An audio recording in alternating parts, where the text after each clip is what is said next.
Okay. All right, we're here. Hello. Ah, hello, everybody.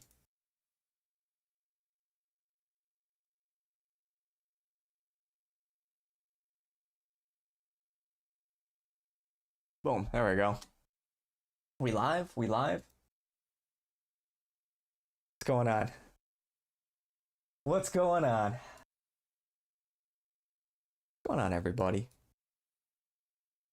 Oh, who else we got? Who else we got in here? M Goat. What's going on, everyone?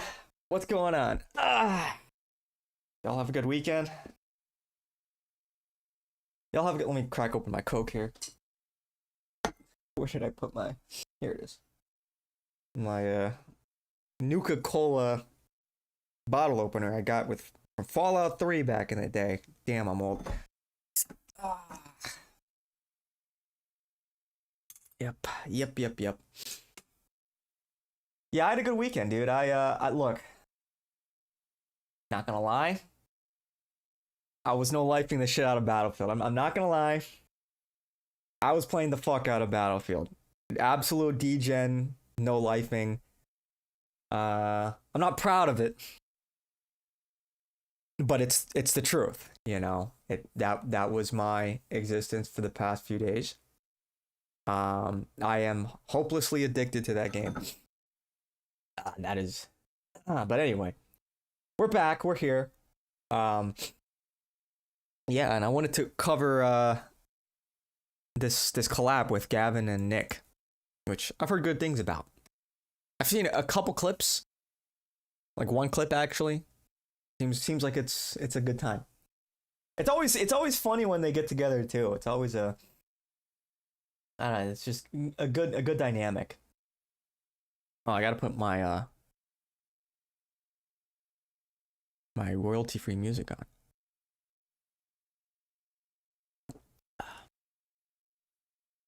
This'll do. What's up, Kumquat? Yep, we're back. We're back. Got your barbecue, got your free show.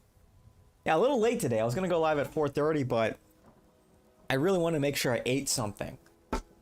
Because I couldn't stand more like another 4 hours sitting here.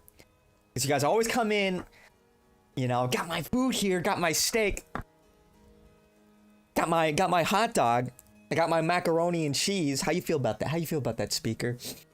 No, like I'm hungry as shit. Gavin kept calling Jews that backed him next year. He is Plankton of SpongeBob. Yeah, I heard that. I heard there are numerous occasions. Like, I saw at least one clip where he calls a Jew and he's like, you know, asking, hey, like, are Jews cool if, like, you know, pro-Palestinian, like, student visa holders get deported? And they're like, oh yeah, that sounds fine if they're deported for anti-Semitism. No, yeah, we're in general, yeah, we're pretty in favor of that. Hey, you know, I don't know, man. Like, it is a little surprising to me, like I feel like this stuff is just like obvious. Yeah, I feel like this. You make a few observations, if you're just like somewhat perceptive, you'll pick up on this kind of stuff. I don't know how like Gavin still doesn't get it by now. What's up, DeAndre? How's it going, dog? How's it going? Yeah, we're gonna get into this in a minute. George Soros is like my son. Yeah. Yeah, man, look, I don't know.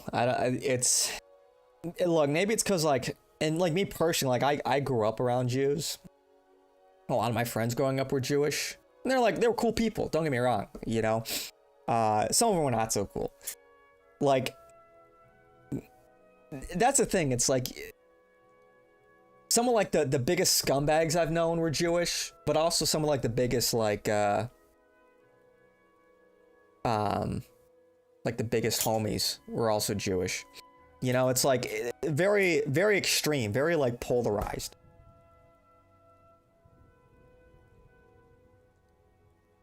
I'm doing good. How are you? Well, I guess I just asked that. But yeah, I'm doing great. Yeah. What was your... Oh, Mellow is currently processing assorted carbon-based units and caffeine-infused liquids, converting them into bioenergy, mild anxiety, and the illusion of productivity. Okay, I'm good. That's how we're starting. The illusion of productivity? Shit. Okay, that's a little too real. That's a little too real. But yeah. When I was in like 7th grade, it was like bar mitzvahs like every fucking weekend, dude. Every fucking weekend. And a Graveler accent is on point today. Yeah, glad I can appease. But yeah, man, it was 7th grade. The year of the bar mitzvahs. Every weekend, dude. Every weekend. Yeah.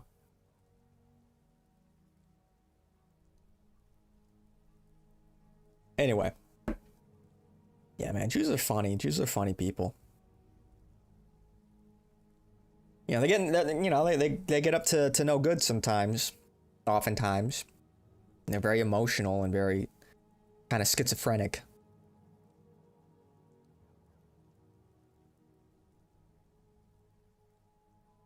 Now, I don't know if I would, trust my life with any of them, but like they're funny, man, I tell you. Anyway. All right. I guess we'll get into this in a second. Is there anything else we should catch up on? What the fuck?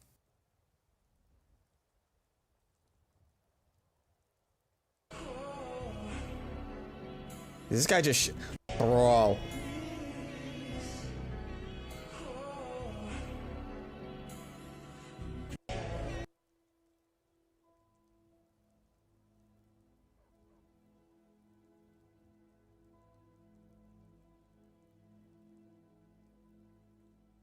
Okay, I don't know if that's necessarily how I wanted to start off the stream. Can you imagine you're just minding your own business, sitting down, as a small child, just I don't know what they're doing here, and like some guy wearing shorts, some grown ass man, just runs over you and leaks shit onto your fucking head, like, bro. Was that in Canada literally every day?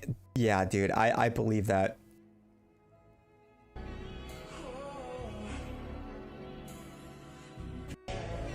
Dude. I'm glad people are like starting to see some of the clips. Like, here's another one. Here's another one. Here's another one.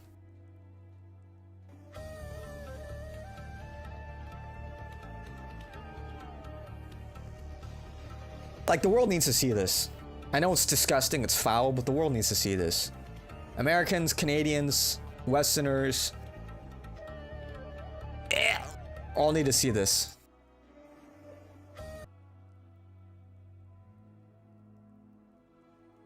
I pay my taxes. We're just gonna rage bait chat right now. We're starting off with the rage bait. Sanitation workers, they should do their job.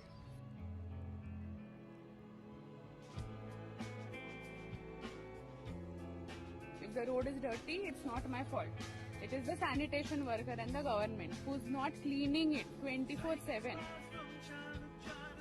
I know it's not funny. It's absolutely disgusting. It's horrific.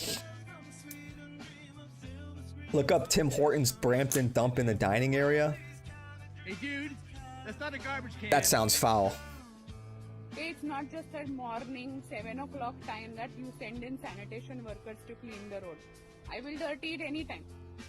Yeah, pick it up right now. Let's go. Pick it up, put it back in your truck. You don't litter here. You can't litter here. Yeah, put it in the truck. I'm going to watch you. You don't litter here. I'll phone the police. That's a $2,000 fine. Here people can't, and then, oh my god. Oh, what the fuck? This is actually fucking disgusting, man. Why are you throwing garbage out in the river? No, I just saw you. I just saw you. Your plastic bag. Plastic bag is garbage. The fuck are you doing? Why are you? Oh, that throwing was your that was shit on the Brampton. side of the road? Why are you trying to throw your shit on the side of the road?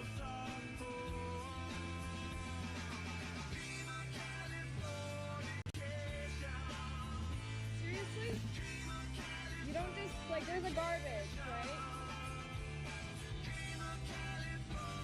Dude, I'm not gonna lie, man. Few things piss me off more than like more than this shit. More than just like the worst Indian behavior, honestly. It is like S tier rage bait content, but it's like real. It's like this is Canada now, dude. Coming to a town near you. Yeah, I listened to an Indian explain this. It's a lower caste's responsibility to clean up after them. Yeah, it's so fucking backwards. It's so lacking in humility. Such a blatant disrespect. Not even just for like their fellow human beings, but themselves and the place that they live in. It's arrogant. And it's just so typical. It's just so typical of like Indian culture. And it goes without saying not all Indians are like this, but dude, fucking come on, man. They have no self-awareness and consideration at all. No, they don't. They don't. And then they cry about fucking racism, man. They cry about racism. They say, please let us into your country, sir. We're being oppressed in our country. We're being beaten by hockey sticks. That's literally the go-to line. They were beaten by hockey sticks. You know, it's like you'd think that there's like a hockey stick like epidemic going on in I was gonna say Canada, but it might as well be in India, because it's just all these people are political or like under some form of political repression and are beaten by hockey. It's always hockey sticks. Like they're literal organizations whose sole existence is to prime these Indians with all of the right rhetoric and talking points to appeal to the immigration services in the West. They are entirely built to scam and take advantage of like Western altruism, for example. We see stuff like the way people are living in India, and a lot of like naive liberal types, they feel bad and they want to help these people, but like these people have no shame. Look at what they've done to their country. But people like don't. It's like a fundamentally different way of thinking. It's like they think that the way India is because of like corruption or the system and not the people. It's kind of an inverse of first principles thinking. They also ride their bikes on the highway. I haven't seen that one, but I believe it. Why are they so dirty? That's a good question, man. Speaker, have you seen the full body restraints that ICE is using? Epic. No, I haven't seen that. Full body restraints. I want to see more numbers. I want to see more deportation numbers, you know? Otherwise, it's just like red meat for the base. And it's there to like piss off the left. Have you seen the video of the Indian guy taking free stuff from food bank in Canada? I've seen a video of that. I don't know if it's the one you're talking about, but yeah, I mean it's common practice. Dude, it's like on a positive note though, reportedly X is going to identify. Yeah, X will soon display users' countries of origin on their public profiles. Please. Please. Please. Can I, like, is there a bot that I can use that will just insta-block any account that originated from India or Pakistan? Just insta-block. Insta-block. I don't care. Just clean up my feed. I don't want to see anything from that part of the world. Bangladesh, too. Oh, dude, please. Elon Musk, if you can hear us.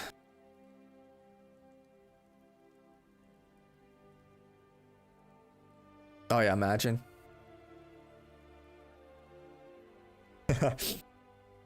Now just waiting, just waiting. I wonder when it's gonna go live. But that will like save so much, cause like there's so many accounts on X that are posing as like Brad Western, white nationalist accounts, and they're fucking Indian. In India. Or even like that one account, Vivid, that pretends to be Israeli, but he's also Indian. And he's just lying. It's like, we're getting bombed in Tel Aviv right now. Gets community noted. This user is in like New Delhi or something. He's not in Tel Aviv. He's not Jewish. He's Indian.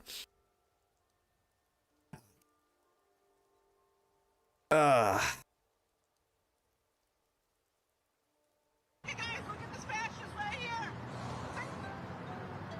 Yeah, dude, it's crazy. Like, I'm so tired of like. That's her.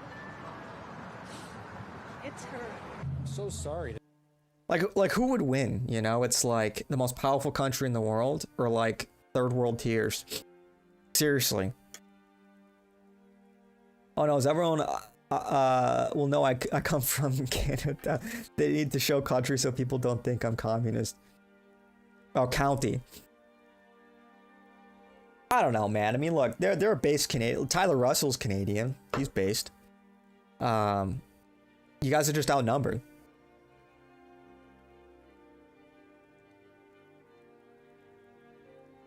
You know, in a proper world, don't take this the wrong way, but in a proper world, Canada, or some form of Canada, however it's chopped up, would be the 51st state of America. You know, in a proper world, under a proper regime. Because why not? You know, at this point, it's like, it just makes sense. Culturally, Canada and America are very similar. It's like really the difference between like Canadian culture and like American culture. Like, yeah, you got the Revolutionary War in America, but you know, like in this day and age, and in as far as colloquialisms are concerned, it's not that much different between like New York City Americans and like Texas Americans. Kind of like that same difference in culture and mannerisms, like very compatible. But right now, like I don't know if we want all of those Indians, you know, like I don't know if right now it's the time to make Canada the 51st state. I want an empire. I want an empire.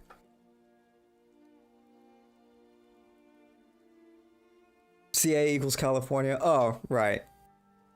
Yeah, hypocrite. You're from wait, who's from Canada again? Someone's from Canada. Yeah, California, not Canada. Okay, yeah, you're from California. I'm trying to keep all my ducks in a row here. Who's from Canada then?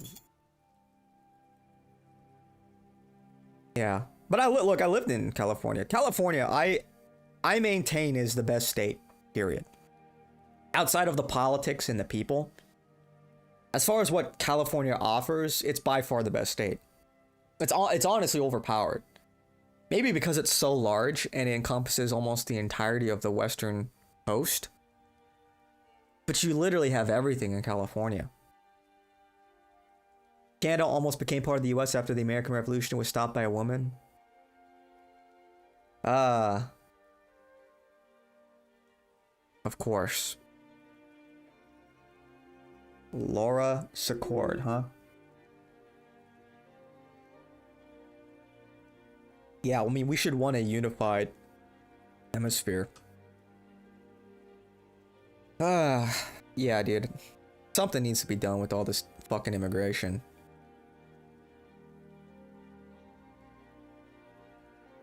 Oh, is Antunes back? Or is it Antunes? Is it Antunes or Antunes? I think he's Portuguese, right? Or Spanish. Anyway. Alright, let's I guess let's get into this. Let me pause my Skyrim music.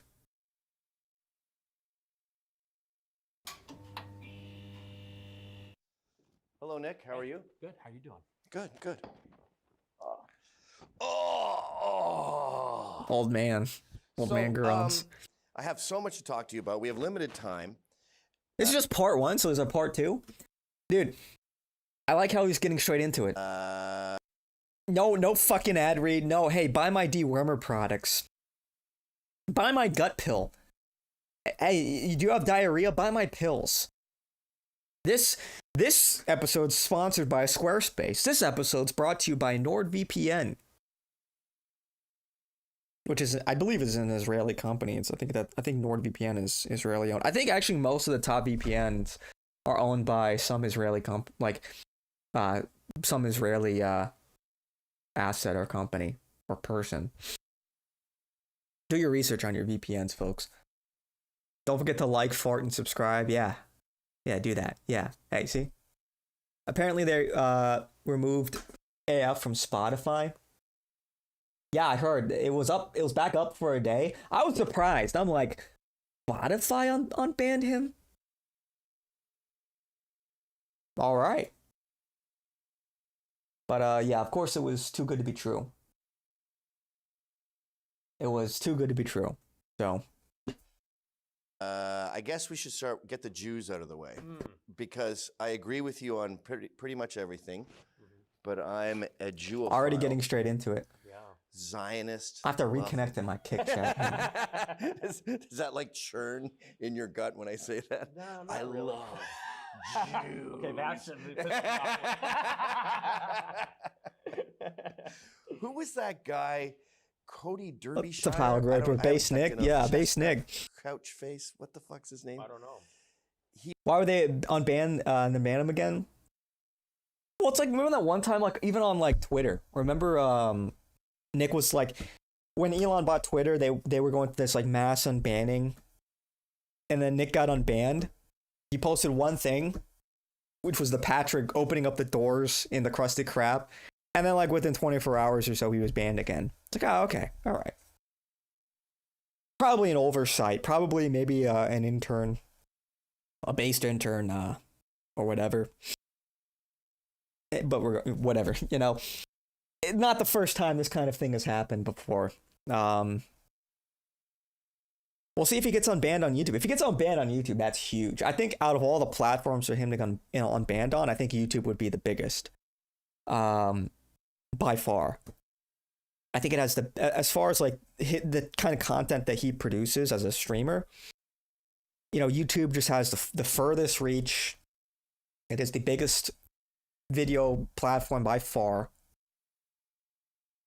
I think as far as what Nick does and his mission, I think like YouTube would have been is like a close second to Twitter as far as importance, because Twitter is more politically focused, so you can have like more of an impact on Twitter. It's maybe not impact, but it's certainly more focused on politics. That's where a lot of the political discourse is happening. It's happening on Twitter.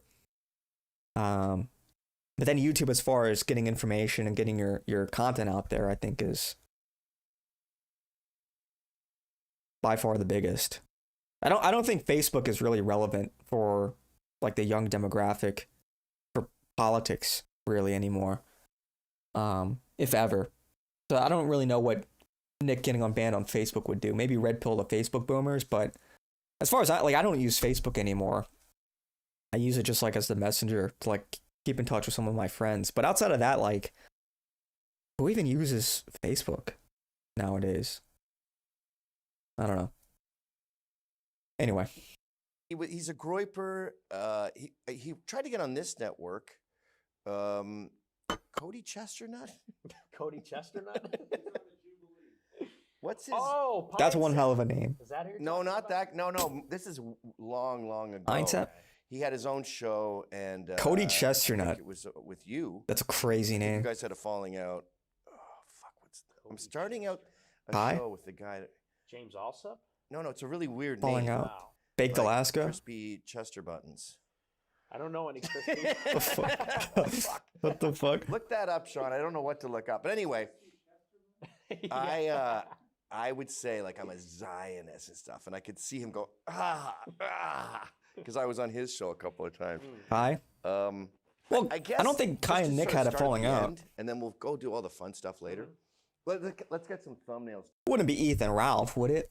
Who else did he have a falling out with that was in this sort of space? That has a kind of a funny name. I mean, I guess Kai Clips kind of, as far as the name goes, kind of Matt, Cody Chesternut, Kai Clips. You know, Josh Butterballs. You know, like what are these? I don't know. What are these names, man?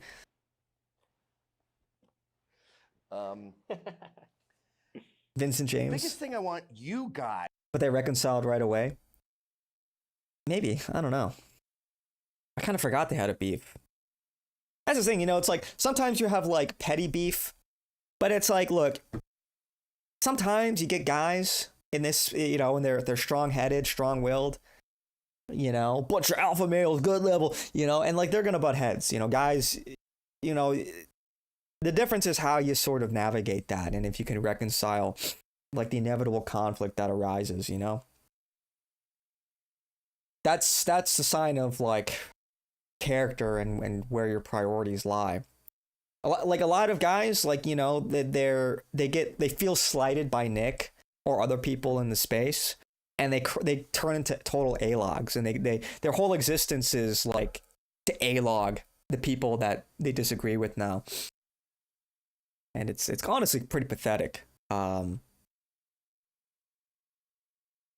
like that, what else can you really say? That's how Nick says hello. He had a beef with Steve Franton, but they reconciled. Nick is like Kumquat. Oh, Kumquat's a completely different beast. Well, Steve Franson. I wonder how his philosophy is going. Remember? He exited politics to focus on philosophy. Or like some of his music. Have you listened to some of his music? Eve Ho. Oh man, that's a deep pull. I remember watching Keith Woods and in Paul Town. They were doing their weekly show, and they would just shit on Steve Franson half the time. It's funny. Paul Town. Remember that time when Beardson called into InfoWars? I think it was Owen Schroyer's show. They just called Paul Town as a pedophile. Good times. That was funny. To know is that the Jews are not a monolith. And we've had this argument before. Yeah. And you go, yeah, well, I feel like there's a kinship there. And there absolutely is not. Like, my family is kind of... Gavin. Oh, yeah, Dalton Cloudfield. Actually, yeah, I think it was Dalton. I think it was Dalton, actually. Dalton was in like, talks with some network or some... I think it was Dalton, actually. I think you're right. And then Dalton, I don't know what the fuck is going on. He's gone off the rails, man. Which is a shame. He was like I don't know what it is. He's just got like some issues going on, man. I don't know. Some personal stuff, but he's like crashed out on everyone. He's totally flamed out, which is a shame because I think he's a funny guy. One of my favorite pieces of content ever. I don't know why it cracked me up so hard, but this is like a year ago, like in December, when he was doing his show on Twitter. Why is my nose itching? He was doing a show on Twitter. What was the name of the show? No Holds Barred, and he did one episode where he was playing what was he playing? He was playing Dungeons and Dragons with like Beardson and a bunch of other Groypers. That was some of the funniest shit. That was one of my favorite Twitter spaces of all time. I don't know why. It was like retarded, but it just, I don't know, it just hit right at that time for some reason. It just cracked me the fuck up. And I'm sad that we never got more episodes of that. It was just so retarded, man. It was a good time. So I'm a little sad we'll never get that kind of content again, but I don't know. I don't know what his deal is. But I think he got on with Stu Peters. Yeah, it was Stu Peters. Yeah, the Stu Peters network, I believe. Cocaine is a powerful drug. Yeah, he's got to get his shit together, man. That was funny, dude. Fucking funny. Yeah, it's really bizarre, man. I felt like, last year, as far as like no holds barred went, and like Dalton and who was his co-host again? Anyway, I felt like that was such a good like year for them. I'm kind of surprised, like, cause like Dalton wanted to end the show, and I get this is like the peak of Twitter Spaces. Twitter Spaces have fallen off a cliff because it's just the same people talking about the same shit. It's kind of boring now. But like seriously, like no holds barred was like, I think one of the better Twitter Spaces by far. That was every night back in 2020. He'd do his show, then hop on, play games with them.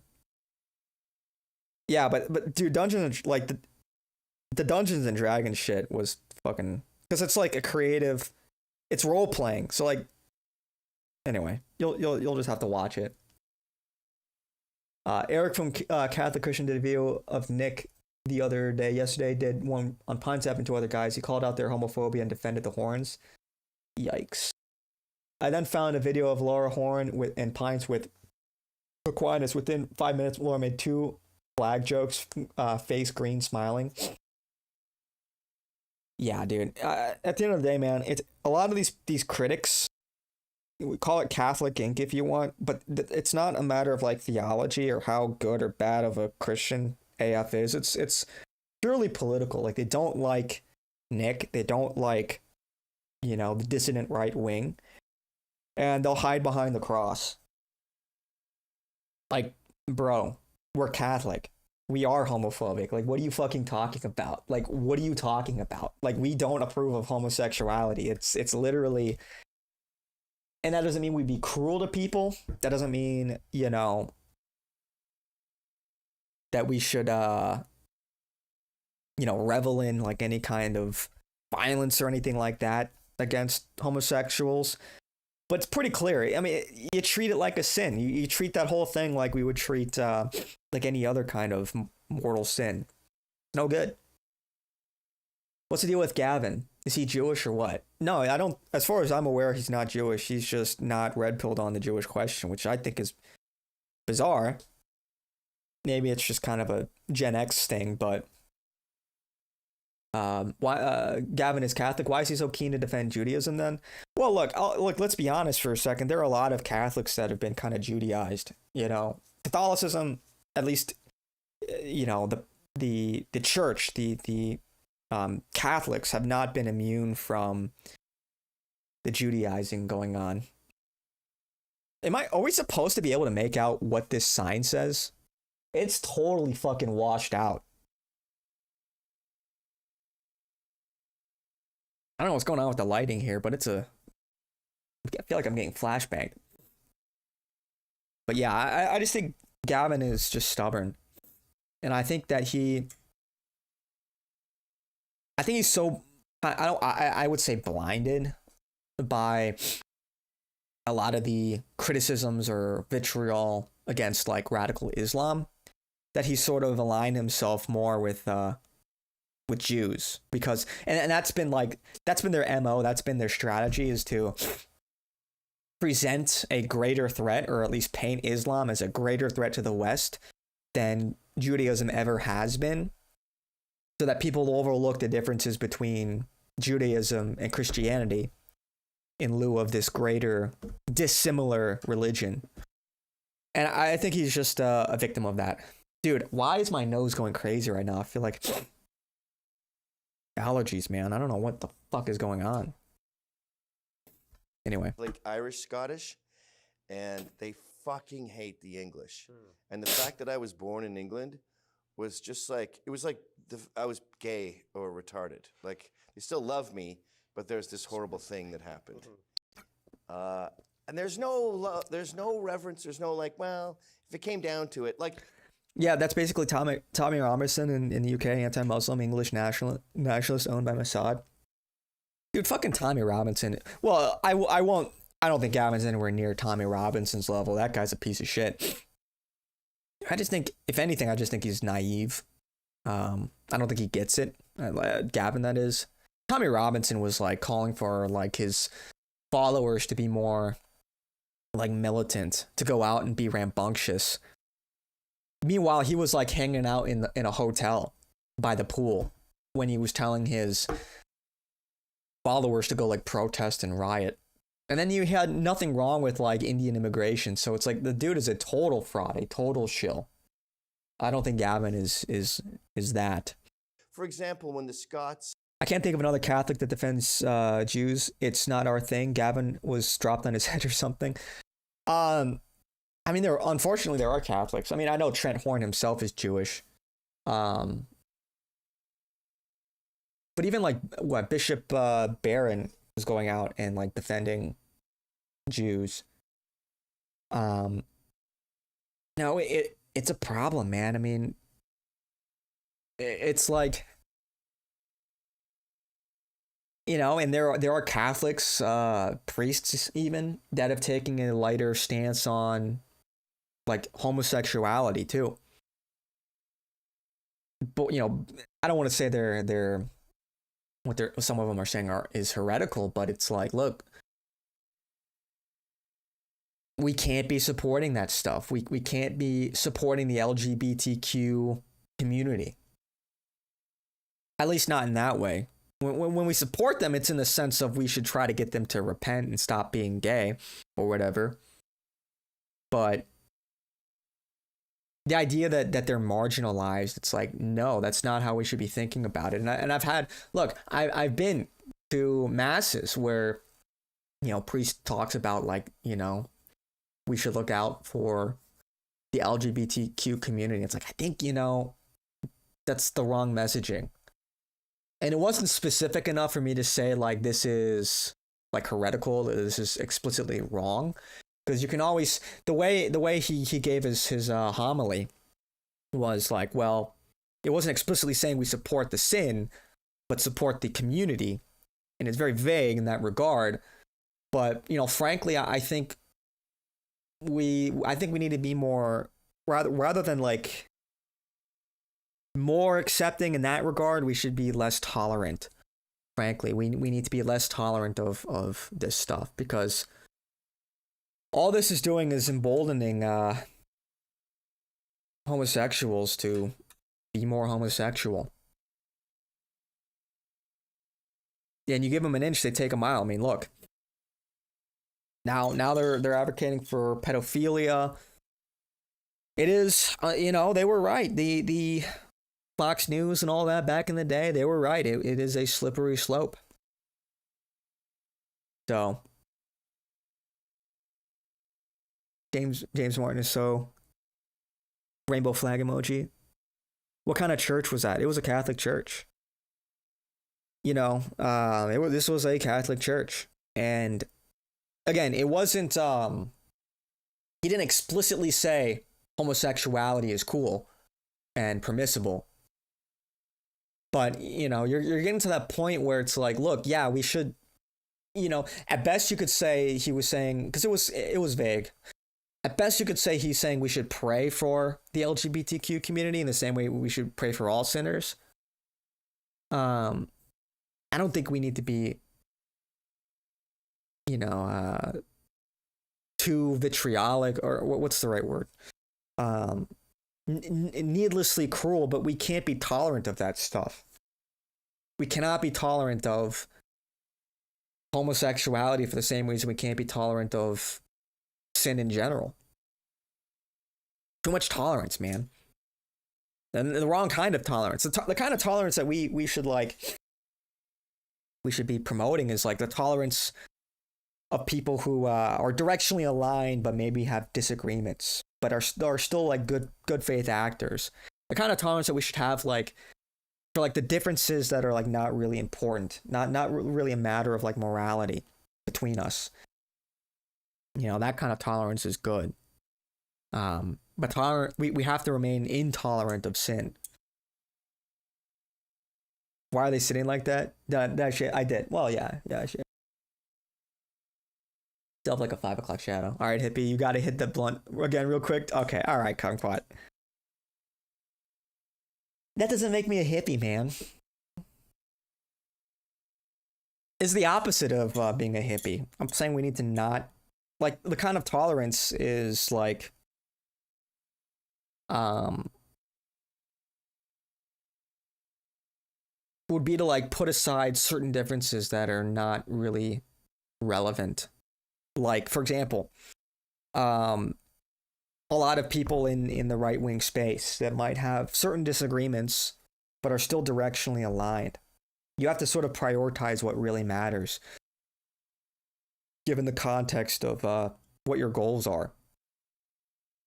So, like, for example, you have Catholics that prefer the traditional Latin Mass and Catholics that prefer Novus Ordo. And, in the grand scheme of things, it's like, well, what matters is you're Catholic and you attend your local parish. That you're committed to that active participation. And it's like the whole like Novus Ordo versus Tradcath kind of stuff, not really as important as like, well, we can both agree that the church should not be promoting homosexuality. And there's a time and place for everything. And I just don't think I just don't think now is really the time for that message.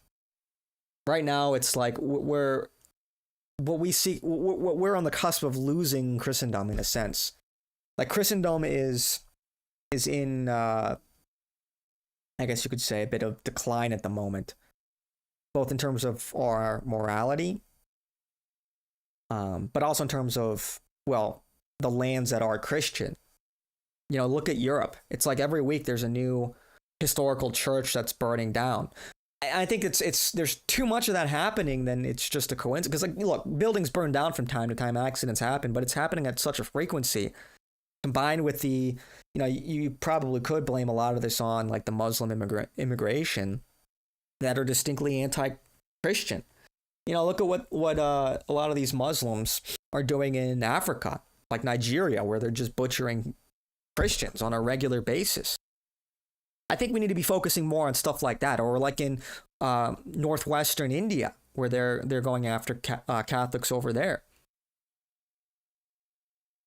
Like, we should be disavowing Modi. Like, Modi is no friend of Christians, and therefore, by extension, we really should not, as if we didn't have enough reasons, we really should not view India in any kind of favorable light. They are nothing like us. They don't value Christianity. Hinduism is nothing like Christianity whatsoever, much to Vivek Ramaswamy's chagrin. So I think the church should be a little more vocal on some of that stuff. 40-minute stream, 2 minutes past. This is why you're my favorite. Okay, like, yeah, we're milking this for every bit of content, for every second of content. It's just yap sesh. But yeah. What else? What else can I really say about that? It's just, I think, the wrong messaging for the wrong time. Or for this time right now, I should say. When the English were playing soccer against Spain, if you're in Wales, You zoned out for 2 seconds, bro's yapping about Christendom somehow. We were talking about Catholicism and Christianity. Like, what? That's how we got there. I mean, it's relevant. What are you talking about? What are you talking about? Scots are cheering every time Spain gets a goal. The Welsh are kind of freaked out by that. They're sort of split on the English thing. But like, they want England to suffer. And that's how Orthodox and Hasidic. I don't know if it's just the angle or the lighting or whatever, or like the focal depth. Doesn't Nick's head look really big? Is that just me?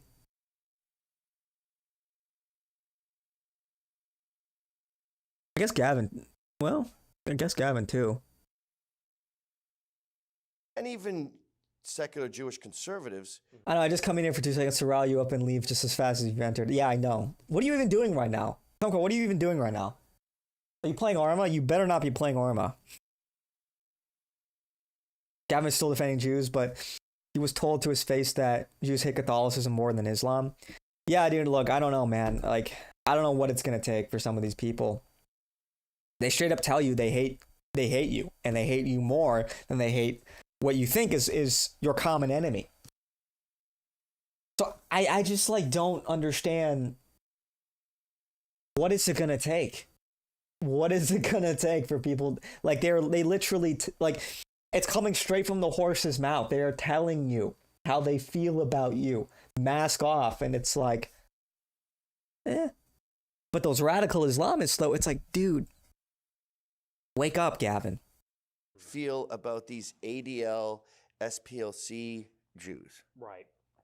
Well, yeah, I talked about that on my show. Typical Gen X behavior. Yeah. ADL just got kicked out of the FBI, and who was celebrating it was the ZOA. It was Mort Klein. It was Ben Shapiro. It was Joel Pollack at Breitbart. And you're right, they've all been anti-ADL ever since 2015, because that's when Jonathan Greenblatt took over, and he's a Democrat partisan. But I would say that what is the cause of the conflict? It is an internal battle.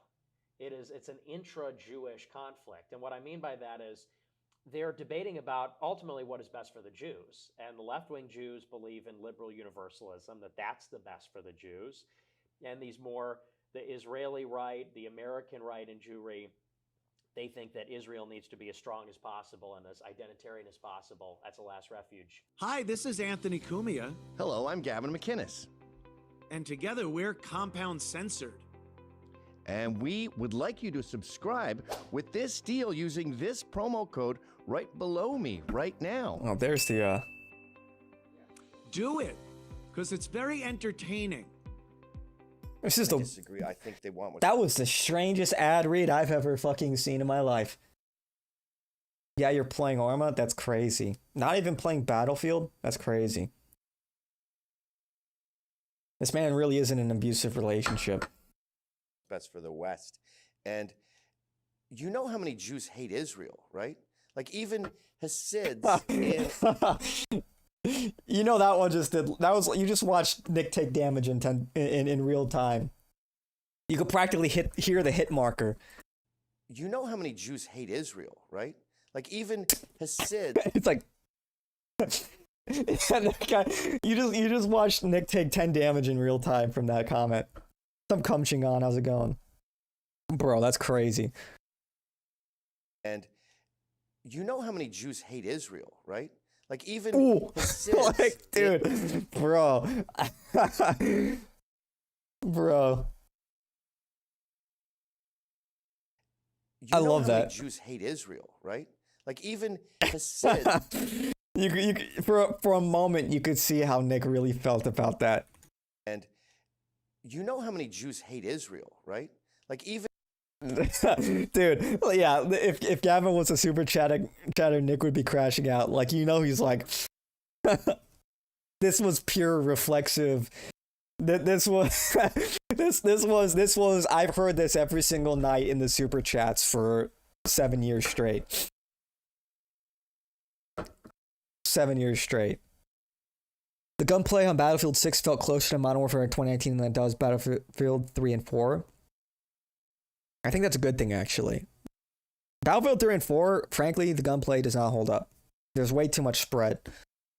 In fact, Battlefield 6 has too much spread, where you'll be shooting at a guy and, you know, your accuracy decreases as you spray. And there's better ways to do that. Like, it's better to have more recoil rather than just your cone of accuracy increases. Because recoil you can control, and it's still predictable, but just having like a bigger amount of, or rather being less accurate, just completely removes control and makes it random. That doesn't feel good. Yeah, I like shooting farther than 50 meters with no attachments. Yeah, you have to tap and burst fire, but that's a big point of criticism for the game. Everyone's bitching about that. It was better in the beta. I don't know why they added spread, but whatever. Hasids in Israel, the reason they refused to join the IDF is because they don't support Israel. They say we're here too early. We're supposed to wait for Christ. Right. So within but they're still there. Jew world, within the Jays, the animosity towards Israel is, I'm just pulling this out of my ass, I'm going to say 50%. I don't think it's 50%. If you include all the seculars, all the Hasids, But they're still there. They're still, many of these Hasidic Jews are still in Israel. And they don't disavow the existence of Israel or the existence of the Jewish state in and of itself. So it's almost like what would a comparable like analogy be? It's like a form of disagreement of like how they function, like how Israel operates, rather than whether or not Israel should exist. If that makes sense. I don't think I'm doing the best job explaining it, but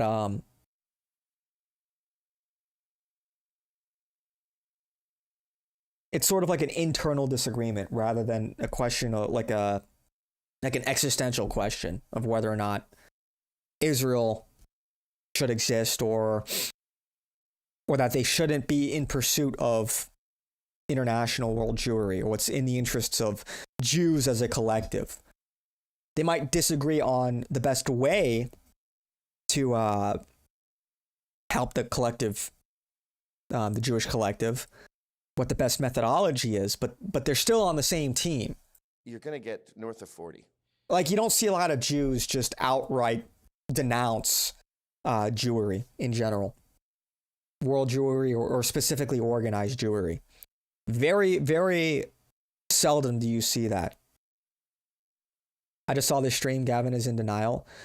Yeah, he is. He's totally in denial. I would have hoped that he would have sort of had an epiphany when his own debate partner, Adam King, on stream said that Jews hate Catholicism way more than they do Islam.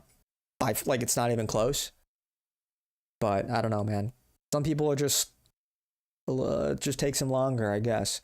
Gavin must be paid. I don't know why else he would be so ideologically stubborn like this. I honestly don't even necessarily think he's paid. Look, there are a lot of boomers that are just like, they're just trapped in this way of thinking. You know, Gavin just does tricks on it for free, just for the love of the game. I don't think he's I don't think he's getting cut like a $7K a month, per tweet check or anything like that. I think in his mind he's just prioritizing radical Islam over Judaism and kind of downplaying the differences between Judaism and Christianity. I think that's his rationale. Gen X believes they are 1, high IQ, 2, observant, and 3, you don't see what they see. Yeah, look, it's sort of like I don't know. I think Gen X, they struggle to, this might sound confusing, but bear with me.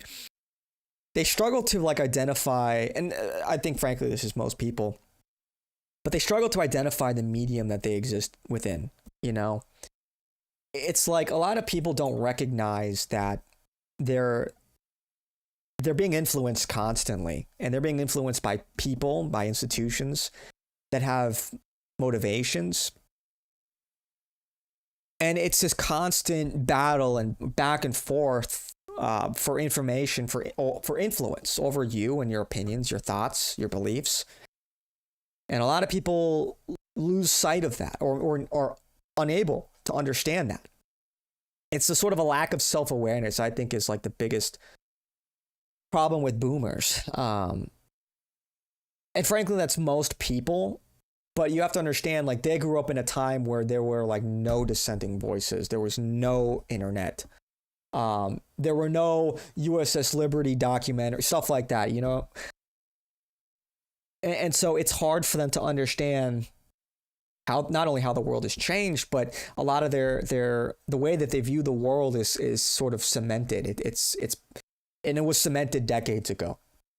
And I think that's most people in general. It's like once you kind of hit like your 30s, you're kind of who you are. You are who you're going to be for the rest of your life, more or less. And I think any kind of change is a lot more difficult for one reason or another, whether because, your brain loses neuroplasticity, it's harder for you to learn new things, stubbornness, there is an age thing. I know more about you. You young whippersnappers don't know any, there's that going on.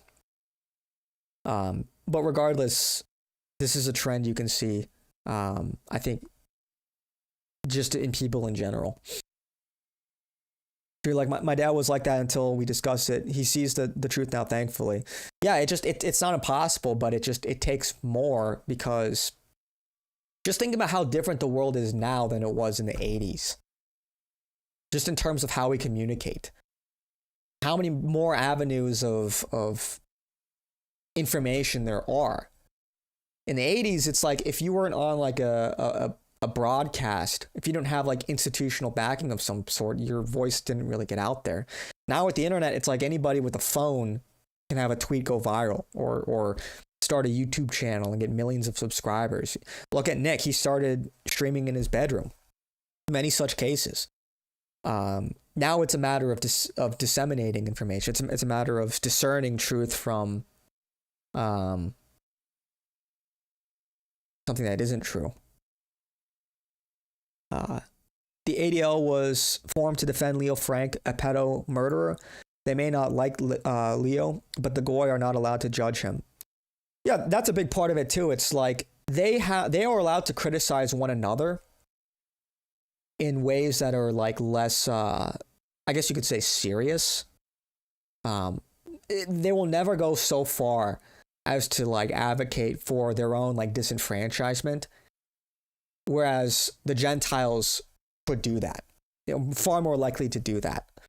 And so there is a difference. There is an air of superiority. They say we can criticize ourselves internally, but you cannot. And that's true for like most groups to some degree.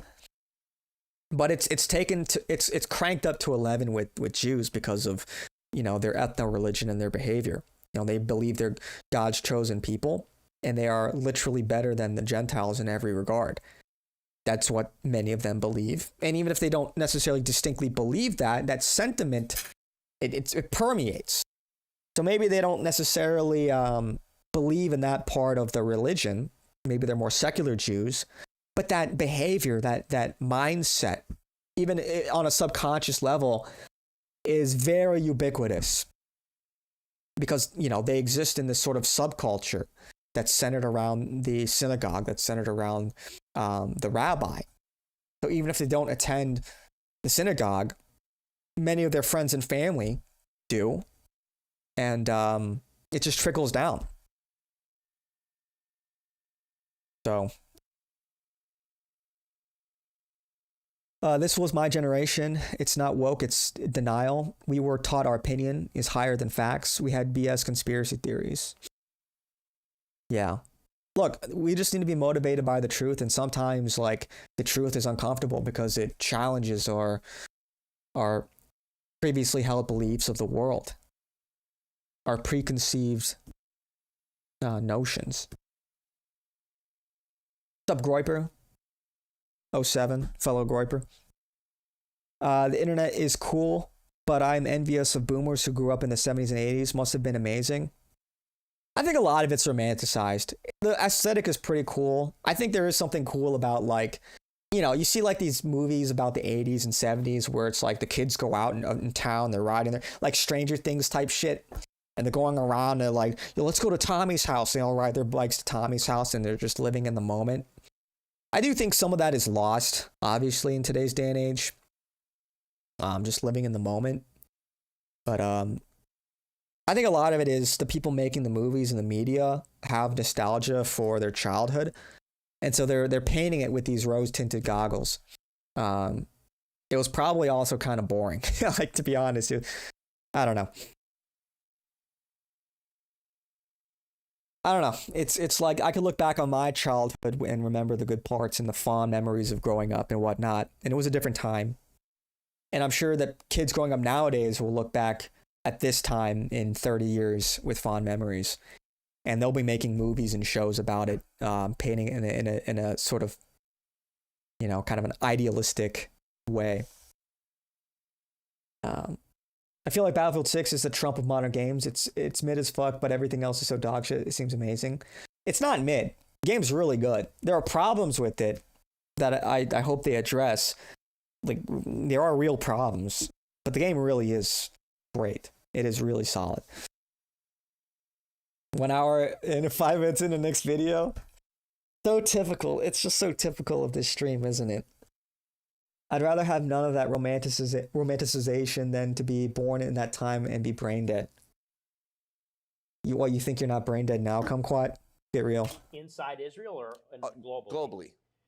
But I don't think that they hate Israel. I think that they hate the Likud party, the liberal ones. I think they hate Netanyahu. George Soros. I want to separate that. Which? They hate the concept of Israel, even the ones that are there. It was a mix of freedom and boredom, plus we didn't have central air. Yeah, you see, when I get a little hot, I just turn on the AC. And I'm like, now I'm not hot anymore. Now it's nice and comfortable. I'm smarter than you. Case in point, you just said Battlefield 6 is an amazing game. Oh, you got me, Kumquat. You got me. It is an amazing game. And I think it's awesome. I think it's a lot of fun. There are problems that they're going to have to fix in the coming weeks. Like, they need to address the spread. Sometimes vehicles don't spawn, which creates pretty big balance issues. What are some other problems? The challenges and the weapon progression are super slow.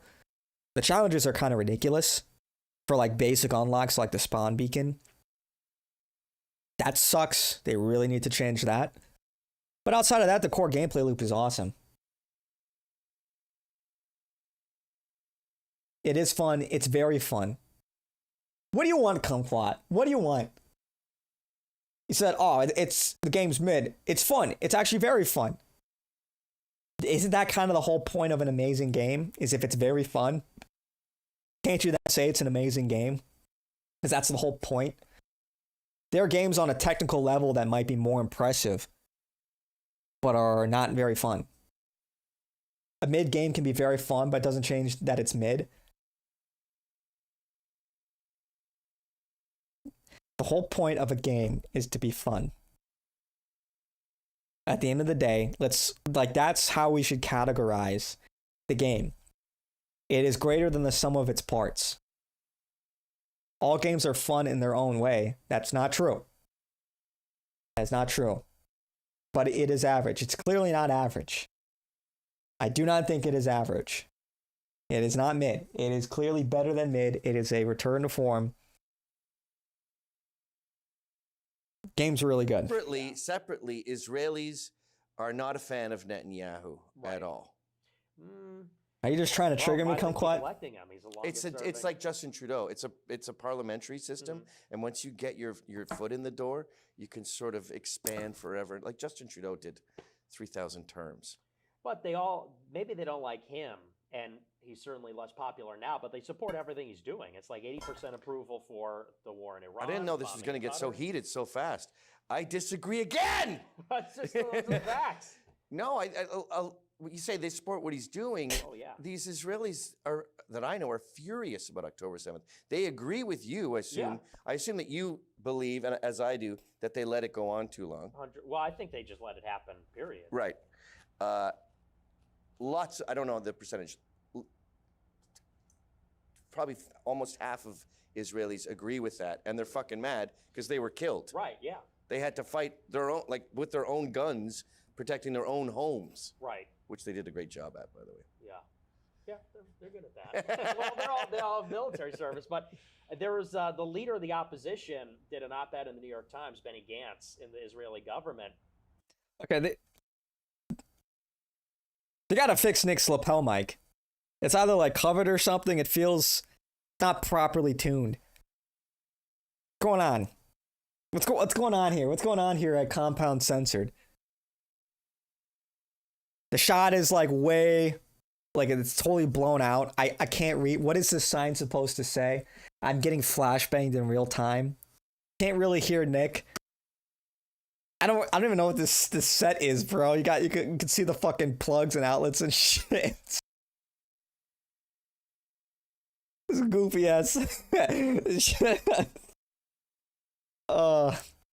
They're too far away. Yeah, they need to crop this shit out, man. I feel like we're not supposed to be seeing this stuff, you know? I feel like we're not supposed to be seeing what's going on over here. We're not supposed to be seeing this. you know. And France and the UK, they're all recognizing Palestine. Yeah, And lifelong the leader professional of the journalist. opposition in the Knesset came out and said, if you Shit. think you're against Netanyahu by being against these policies, he said, you're wrong. He said, you're against all of us. He said, because everyone in the government and most of the people, we support what Netanyahu's doing. So Yeah, I mean, what? It's, look, we pulled this up on stream. According to a recent poll, something like 96% of Israelis said that either the IDF response was measured, it was appropriate, or that they did not go far enough after October 7th. So, like, directionally, they're in agreement. They might disagree with maybe Netanyahu. They have a problem with, the right-wing Likud party. But they're all on the same team, overwhelmingly. Like for them, it's like specifics. But the overarching response, the direction of the overbearing military response, the incredible military response, the ethnic cleansing and all that, they are at the very least indifferent to. They see nothing wrong with it. Kumio needs you to sign up so they can pay for a real set. Yeah. I don't know. I don't know what's going on here, man. in other words, he said, don't get it twisted. Don't think that you're just opposing him. He said, this is the bipartisan security consensus of Israel after October 7th, and that consensus is that it's unacceptable to have Hamas and Gaza in close proximity to Israel because of what is possible, what they demonstrated. Okay, so when I think of Netanyahu, I think of a warmonger who wants to pick a fight with Egypt, who wants to pick a fight with Lebanon, who would love to provoke Iran to the point where China and Russia get involved, and we have a global World War III. Jews don't want that. I don't think they want World War III, but I do think they want to destroy Iran. They want regime change in Iran. They also want Israel to be powerful. I want regime change in Iran. I don't. You like these Muslims taking over ruling that country? It's not that I like them. It's that they are necessary to. It's not so much that they necessarily Jews want war, like they're warmongers. It's more so a means to an end.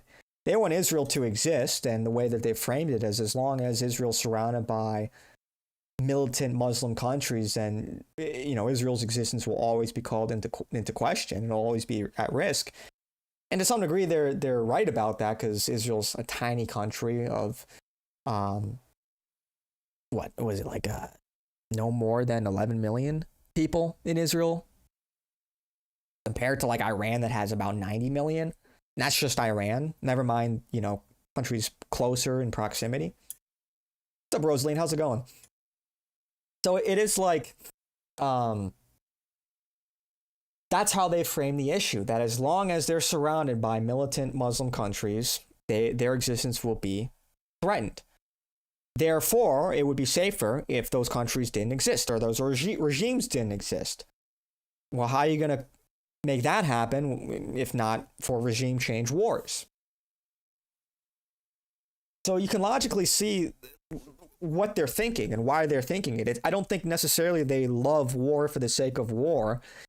It's more so just a means to an end. And no Jew, especially an Israeli, is going to say like, well, we don't want Israel to exist at all. That's, very few Jews are like that. So that's, I think that's the better way to look at it, rather than they're simply in favor of war because they love war so much. That's not really, I don't think that's the crux of their thinking. Check Israel. I gotta turn off this AC because it picks up on the mic. Ah. Oh yeah, good idea. That's why you got to do mic check 1, 2, 3 before you fucking go live. You don't like. I don't think you hate Muslims enough. That's my problem with you. And this is what I was talking about earlier. Like, Gavin is just like, he's more he is so much more against Islam than he is, to the point where he's willing to overlook the issues with Judaism, the friction between Jews and Christians and Israel and the Western countries, because he sees Islam as such an existential threat. It's a classic, the enemy of my enemy is my friend situation.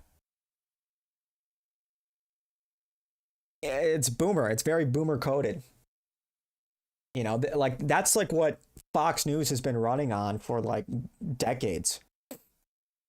The rise of radical Islam in the West. So, and look, I'm no fan of Islam, but I simply view Judaism as a greater threat, as being more dissimilar to Christianity, more opposed to Christianity, explicitly opposed to Christianity than Islam.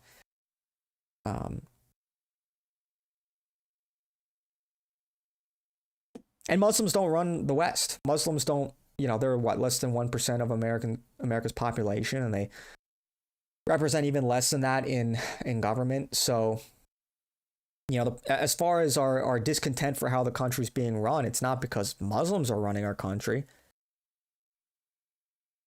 But, you know, you see a lot of Jews running our country. And despite the deteriorating conditions for the average American, it's like things are not really getting better. They're clearly more interested in stopping anti-Semitism in America and giving Israel everything they want than helping out the common American family.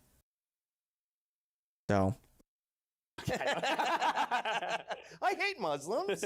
Hey. No, not really. We love everybody, but no, they're really pissing me off though lately. Who are true. Yeah, like Manchester. The stabbing. Not more like. I got a Muslim homie. They are chill. Jews and Indians are the two groups who can't assimilate with America, and they are getting pushed by this Trump admin hard. Yeah, look. Again, I'm not. The individuals are chill. I've got an Indian friend, and he's a stand-up guy. Great guy. You know, it is a matter of the collective, and I think as far as like radical Muslim or just Muslim populations in general, it's far more of a problem in Europe because they have much higher rates of immigration, of Muslim and Arab immigration, or just Middle Eastern immigration in general. But yeah, for America in particular, it is much more of a Jewish and Indian and don't get me wrong, like Europe, it is still a Jewish problem, but the vector of attack that they're using is different. Like the immigration looks different in Europe than it does in America. Similar, but different. They have a lot more Muslim immigrants. We have a lot more like Hispanic and Indian immigration. And Chinese for that matter. So it's because when a Muslim is alone with you, they will do what they want. When Muslims are with other Muslims, they will act how they are supposed to according to the Quran. That's why your Muslim friend is chill. There's truth to that. I mean, it's like, have you seen Sneeko, for example? Sneeko gets harassed. And look, we've given Sneeko some shit. But he gets harassed by the Muslim community for not being Muslim enough. Like, they give him grief all the fucking time. So, like, there is, like, this militant aspect of, like, the Muslim collective that is very much not chill at all, you know? So, it's a numbers problem. And, you know, as long as they stay a distinct minority in America, then it will never really be that much of a problem. You know, and that could be true for like Indians too. And a keyword, assimilate. You know, there are people from all different backgrounds that have assimilated into America and into the West. You know, you can never fully assimilate in the way that like a European can, because as long as there are racial differences, there will be some tension. There will be some, if nothing else, maybe a bit of a lack of understanding because of the dissimilar background and upbringing and just different genetics. You know, it's like It takes more empathy to understand how someone of a different race than you perceives the world, or how they might inhabit the world, their experience. It's harder for people to understand someone else's viewpoint or their experiences when they're more dissimilar to them. Two Irish people are going to have a much easier time understanding one another and their experience than like an Irish person and like a Nigerian. And it's for obvious reasons. So it requires more empathy. But again, part of it too is, not, this presupposes that both parties are capable of empathy. And that's a big part of the problem. Not only that they're capable of empathy, but value empathy. A lot of the people coming into the West are not capable of empathy or don't care for empathy. There are high IQ Indians that have nothing but, disgust and disdain for white people. That's a big problem. That's a huge problem, to import a large population of hostile immigrants that don't value the culture and the society. Like that's another prerequisite that needs to be met, I think, for immigration. You got to respect the host people and the host culture, the host country. Otherwise, you should be deported immediately. So, like, if you're living in America, you need to respect Americans and what America was built upon, the foundation of America. And that's European. It's distinctly a European Christian ethos by far, and it's not even close. So the fact that people come here and they spit on that is a problem, and I don't think we should tolerate that. So that aside, if you have two parties that are capable of empathy, that care about empathy, and have this mutual understanding, then really, that's the basis for assimilation. And I'm not going to lie, there is something kind of nice knowing that we can overcome these problems. I want for us to be able to overcome these problems. I think most people, I shouldn't say most people, but I think certainly a lot of white people and a lot of other, a lot of minorities too, want to overcome these racial tensions. I don't know if we ever will, depending on the numbers. I don't think, like, if America becomes a quarter white, that it will. Well, it's not that I don't think. I know the country will not be the same, and I don't have nearly as much faith in other ethnic groups to maintain that ethos, that European American culture, because they're not European. But this is a matter of the collective. I think individuals can. I think that there are, individual black people that are stand up and they fit very well into the system, of course. That fit very well into the culture and the society. But I think the more you bring in, there's more of a regression to the mean. So.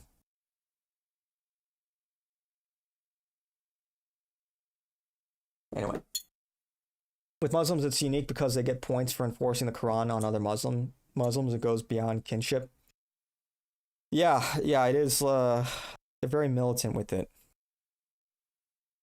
But. Hassan Piker and like Zohran Mamdani. These are your bedfellows. That's also on my notes. I know, it's the third worldists. They've these fucking communists and Muslims, real all anti-Israel. And the Columbia students, encampment. Yeah, like UCLA. Those are your brothers. Yeah. Well, the thing is, like, these Jews were totally cool with these radical leftists when all they criticized were white people in America. They had no problem with them. They let that continue on endlessly. It was only until they started criticizing Israel that the censorship came down. Yeah, it's unfortunate. it's unfortunate. I mean, I have strange bedfellows too, I guess. Mm-hmm. But Okay, we're all over the map here because we're biting off more than we can chew. But I don't think. I just want you to be aware of how many Jews do not support Netanyahu's policies, and that includes Israel. That includes American Jews. It's not just about Netanyahu, though. My family's been terrorized by my neighbors who are disproportionately Jewish, but they're secular Jews. They're atheist Jews. They are Marxists. They're Bolsheviks. You know. Not making a strong case for Jews in general here. Not okay. So. Not exactly making a strong. Oh, the ones that don't like Netanyahu are communists and Bolsheviks. Oh, that's better. Oh, so if they're not like total right wing like Likud Zionists, then they're Bolsheviks. Oh, wow. That's so much better. They open our borders and they blame us for their behavior. Then they say they want us to save our churches, that they want to save our churches. Yeah, it's just ridiculous, man. I don't know how Gavin doesn't see this. Like, it's not rocket science, man, I swear. But people really just have been propagandized to a significant degree. I think one big difference between you and I is when you think of Holodomor, you think of Jews. When I think of Holodomor, I think of atheists. And once you're an atheist... But they were atheist Jews. Yagoda. I mean, look at the Soviets at that time. Stalin's top men, disproportionately by far, are Jewish. Bolshevik Jews. I mean, you know, at that point, it's like, we're not really leaning in on the religious part of the ethno-religion, but more so the ethno part of the ethno-religion. I don't know, man. Come on now. Come on, Gavin. And a communist, you're not part of a religion. Right. But the ethnicity. You're everything wrong with humanity. The tribe. And that's who I want to focus the beef on. I don't get why you don't get why Gavin doesn't get it. Shut up, him, goat. I mean, as I said, I get why he doesn't get it. I mean, I'm being rhetorical here. But because all these great... It's just, it's these like classic hang-ups that I feel like we've addressed like several times over that he's clearly hung up on. Well, he's using atheists like Candace uses Frankists. Well, it's like they don't... he should understand, but the way his rhetoric doesn't address that, it goes beyond just the religion. It's distinct ethno-religion. It's about the tribe. It's like, it's the way that like... Here's like something analogous would be like how a lot of black people feel kinship for one another. That's not a religion. It's not a religion at all. But they look at each other and it's like, a brother's got to help a brother out. And it's like that, but times 11, you know? It's like that, but cranked up to 11. You know, where they believe they have a unique identity in this sort of kinship. So... Gavin doesn't understand he's controlled opposition. Yeah, many such cases. Jews get caught up in the anti-Semitism. Like who? Ezra Levant, Ron Coleman, John Gross, Stephen Miller. Wait, why'd you go like that for Stephen Miller? Well, he has me blocked on Twitter. That's first. So I don't like that. And, well, here's the thing. To me, I just feel like the people you're talking about, fundamentally, they care more about Jews than they care about America. I passionately disagree with that. I think that they're like nut jobs about anti-Semitism, spurging out about Jew haters, anti-Semitism. No, they hate the ADL. You know how much Rebel has done for Christians in Iraq? Well, like, here's the thing. I mean, Ben Shapiro ostensibly also hates the ADL. Is he better for America? Is Ben Shapiro our guy because he hates the ADL? His audio is horrendous. Professional journalist, by the way. Way more than you and I. Yeah, I don't know about that, but... He was there in northern Iraq. He was there raising money for them to get refuge. I just question what's really the end game there. Because in terms of stream volume, yeah, I could do that. Because I think that when you look at someone like Ezra Levant, he doesn't strike me as like a Canadian patriot. He strikes me Talk as about poorly produced. cares deeply yeah, about I would Jews. know. And no, You need to hang out with more Jays, dude. It's like Gavin's audio is way louder than Nick's. They need to balance that out. And they could do that in post, you know what I'm saying? I know, like, Nick's mic was kind of messed up. That's why you gotta do a mic check, you know? That's why it would probably have been better if they have that, because I know he wanted that intro shot where they both walk up and shake hands and then they sit down and start the conversation. It would have been better if they just did like a hard cut, did an audio check, and then just seamlessly transitioned. Come on, Gavin. Come on now.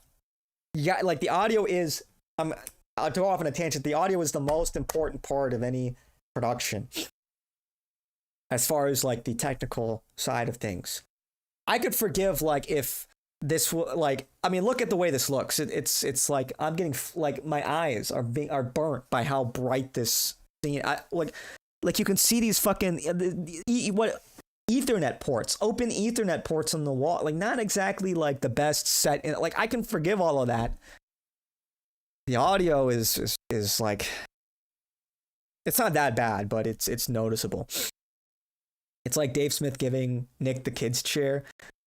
Okay, well, Nick, somebody just needed to, like, because, you know, chairs go up and down. Office chairs go, like, he just needed to fucking boost it up. Somebody should have told him, hey, boost the chair up a little bit.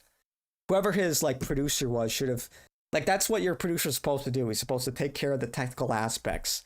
How does the audio sound? How do the either frames look for all of the different shots? That's what your producer is supposed to be looking for. Before you go live, you do a quick audio check, you do a quick visual check, and then you go live. And it doesn't, and for like a podcast, it's not going to be like a full, you're not going to do like a colorimeter reading or anything like that, you know, but, you know, you're going to do checks like that. You should, at least. Otherwise, it's like, okay, all right, enough with that. He's obsessed with the attack on these Christian churches all over Canada. Yeah, Look what he did for Tommy Robinson. Oh, well, man. and Tommy Robinson's the closest ally. He's a eternal defender of Israel, waving Israel. Yeah, but that's flag. not his priority.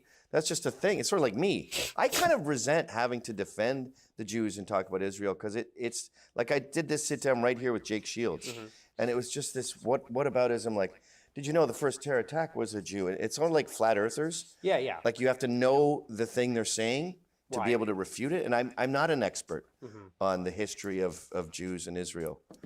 But I just see what happens to my friends on the right, and they get caught in this. It's like a black thing where, you know, I can't be a lawyer because the whites have systemic racism. Right. It becomes a crutch. And even like even the synagogue attack, they're blaming on the Jews. Even Charlie Kirk, that was a lavalier that blew up. Where do you stand on Charlie Kirk? There's some truth there. Like, you have to let, like, there are people who are too quick to jump on the like, and blame the Jews on everything. Like, you need evidence, because otherwise it discredits the whole thing. It just discredits what you're saying if you get shit wrong. I don't know, man.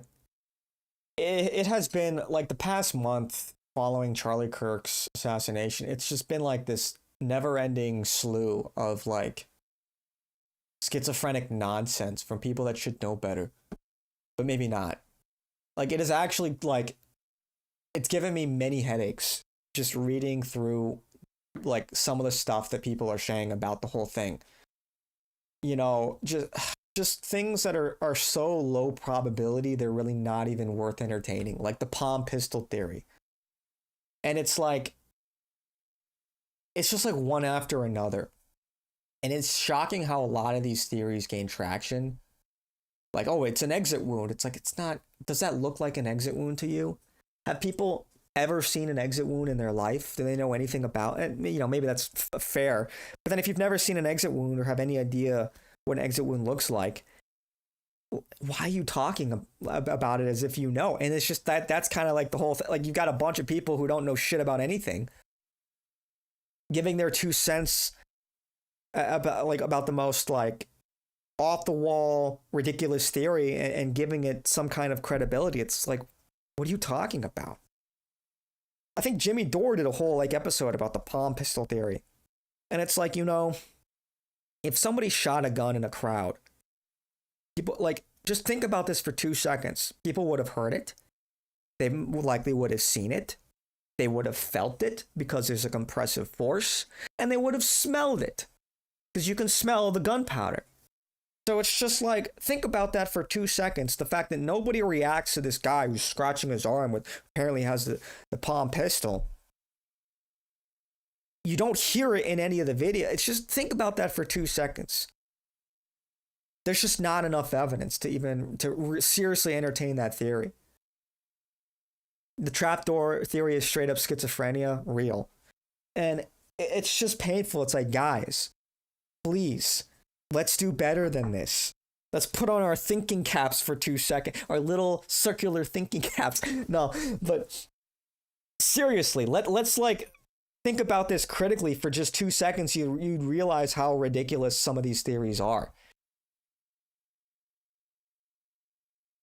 And I'm not saying anything like, I'm not saying necessarily it's impossible, but it's highly improbable. It's highly unlikely. And you need evidence to prove your theory.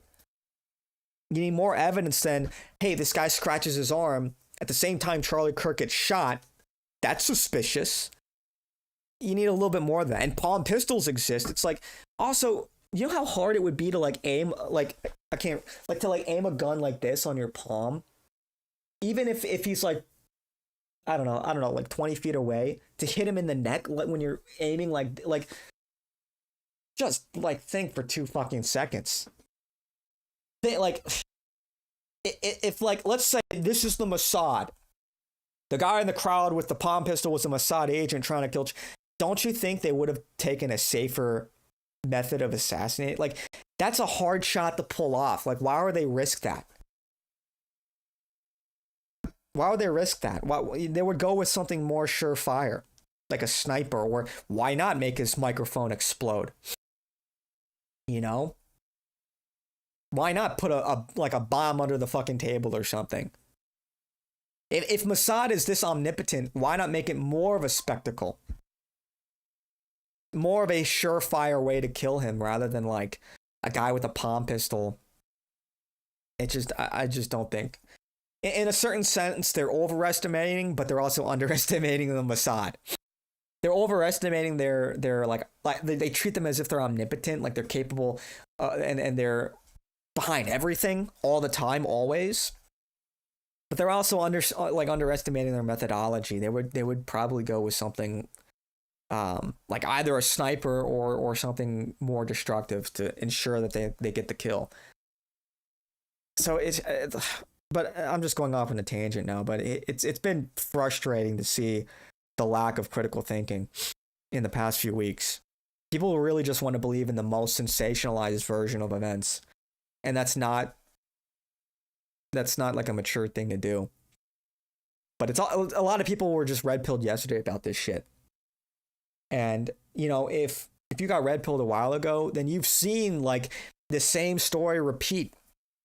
You know, the most sensational theories about everything were the ones that, you know, people would pick up on. Like, remember COVID and the vaccines? And I'm not pro-COVID vaccine at all. But there were, like, people were saying it's going to kill billions of people, that it's a depopulation weapon, or that the lockdowns would never end. And none of those things happened. So you'd think people would learn and realize, well, maybe we should temper our expectations. We should not lean in on the most sensationalized version of events, but rather take a step back and let the evidence lead us to conclusions. I hate the smugness of it. They're like, I hate to be the one to tell you, but Charlie's still alive. Like, shut the fuck up. Real. Dude, it's like, dude. Yeah, the arrogance is just on another level. Like, yeah. And this just, I think, reinforces the fact that most people are just not very smart. And their arrogance outpaces it. It doesn't match their level of knowledge. Like, how could anybody with a high degree of confidence definitively say this is what happened beyond a reasonable doubt at this point in time regarding Charlie Kirk, based on what we know? Like we have like a working theory. We have the most likely explanation as of right now, but that can change with new information coming out. The idea that people need to jump on this now and say definitively this is what happened, it's like it doesn't really address the reality of how much information is out there. On one level, I think people, they're trying to get ahead of it. They want to, they want to grift off of it and get as much attention as possible. I think that's what Candace Owens is doing. But other people, I think that they're just like, they just want to reaffirm their assumptions that they held immediately. Israel bad, therefore Israel does everything that is remotely political that is also bad. And it's just not how things work, though. There are a lot of interested parties. There are a lot of potential culprits. Yeah, theories are useless without evidence. Otherwise it's just conjecture. And like that would not hold up in court. Your Honor, in my defense, the USS Liberty, I rest my case. Israel killed Charlie Kirk. What? What does one? That's a non sequitur. What does one have to do with the other? It's like, what does 9/11 have to do with this event? What does JFK have to do with this event? Charlie is hanging with Elvis in Argentina. Yeah. Not just Elvis, but Hitler. They're all together. They're hanging out. They're clinking their wine glass, their champagne glasses. They're all in Hyperborea. Yeah, they're all hanging out with the Hyperboreans. Yeah, dude. Or like the Goat Island theory. That one might just be like deliberate misdirection. But it's just, again, it's bizarre, but it's not enough to say this is what happened. Like there are all kinds of bizarre threads that you could construct or observe if you look hard enough on anything for that matter. It's just not, more often than not, they're not conclusive at all. Sometimes a coincidence is just a coincidence. I thought that's ridiculous. I think it was a left-wing nut job that killed them. I mean, it's Occam's razor with that until I get more information. Exactly, right. And that, like, why is that, like, how, like, people are just struggling to grasp that concept. Occam's razor, we need more information. As of right now, this is the most likely explanation. If new information comes to light, the calculus changes. Yeah, it's just frustrating, man. Because it makes us look like legitimately low IQ anti-Semites. It's sort of vindicating what a lot of these Jews are saying. That there is this problem with low IQ anti-Semites that just see Jews behind everything. It's like, okay, well, maybe they have a point. Maybe they have a point when you have all these knuckleheads that blame Israel for literally everything. And that's not a defense of Israel at all, mind you. And then you have people who were red-pilled yesterday saying, Nick got the call. Nick got his $7,000 check. It's like, who the fuck are you? Who the hell are you? A lot of these people that still think it's the Zionists, it's like, okay, you don't really understand how things work. Where do you I feel like you've sort of switched recently on the Jays a little bit. Yeah, people have been saying that, but that's only because I said that Israel didn't kill Charlie Kirk. But I only believe that because I think that Charlie Kirk was pro-Israel. So that's you loving Jews in this day and age. Yeah, literally, yeah. That's really? The switch up. That's all it's based on? Yes. Oh, what's up, Matt? Man, how's it going? Isn't that crazy? That's crazy. Because just sort of feeling like we all have our own personal AIs, and just sort of feeling the chatter. I was like, oh, Nick's coming around. He's kind of supporting Israel now. No, I just said that they didn't kill him, which is insane. I saw you talking recently. Oh, you got a question for me? Okay. What's your question? I hope this is a good question.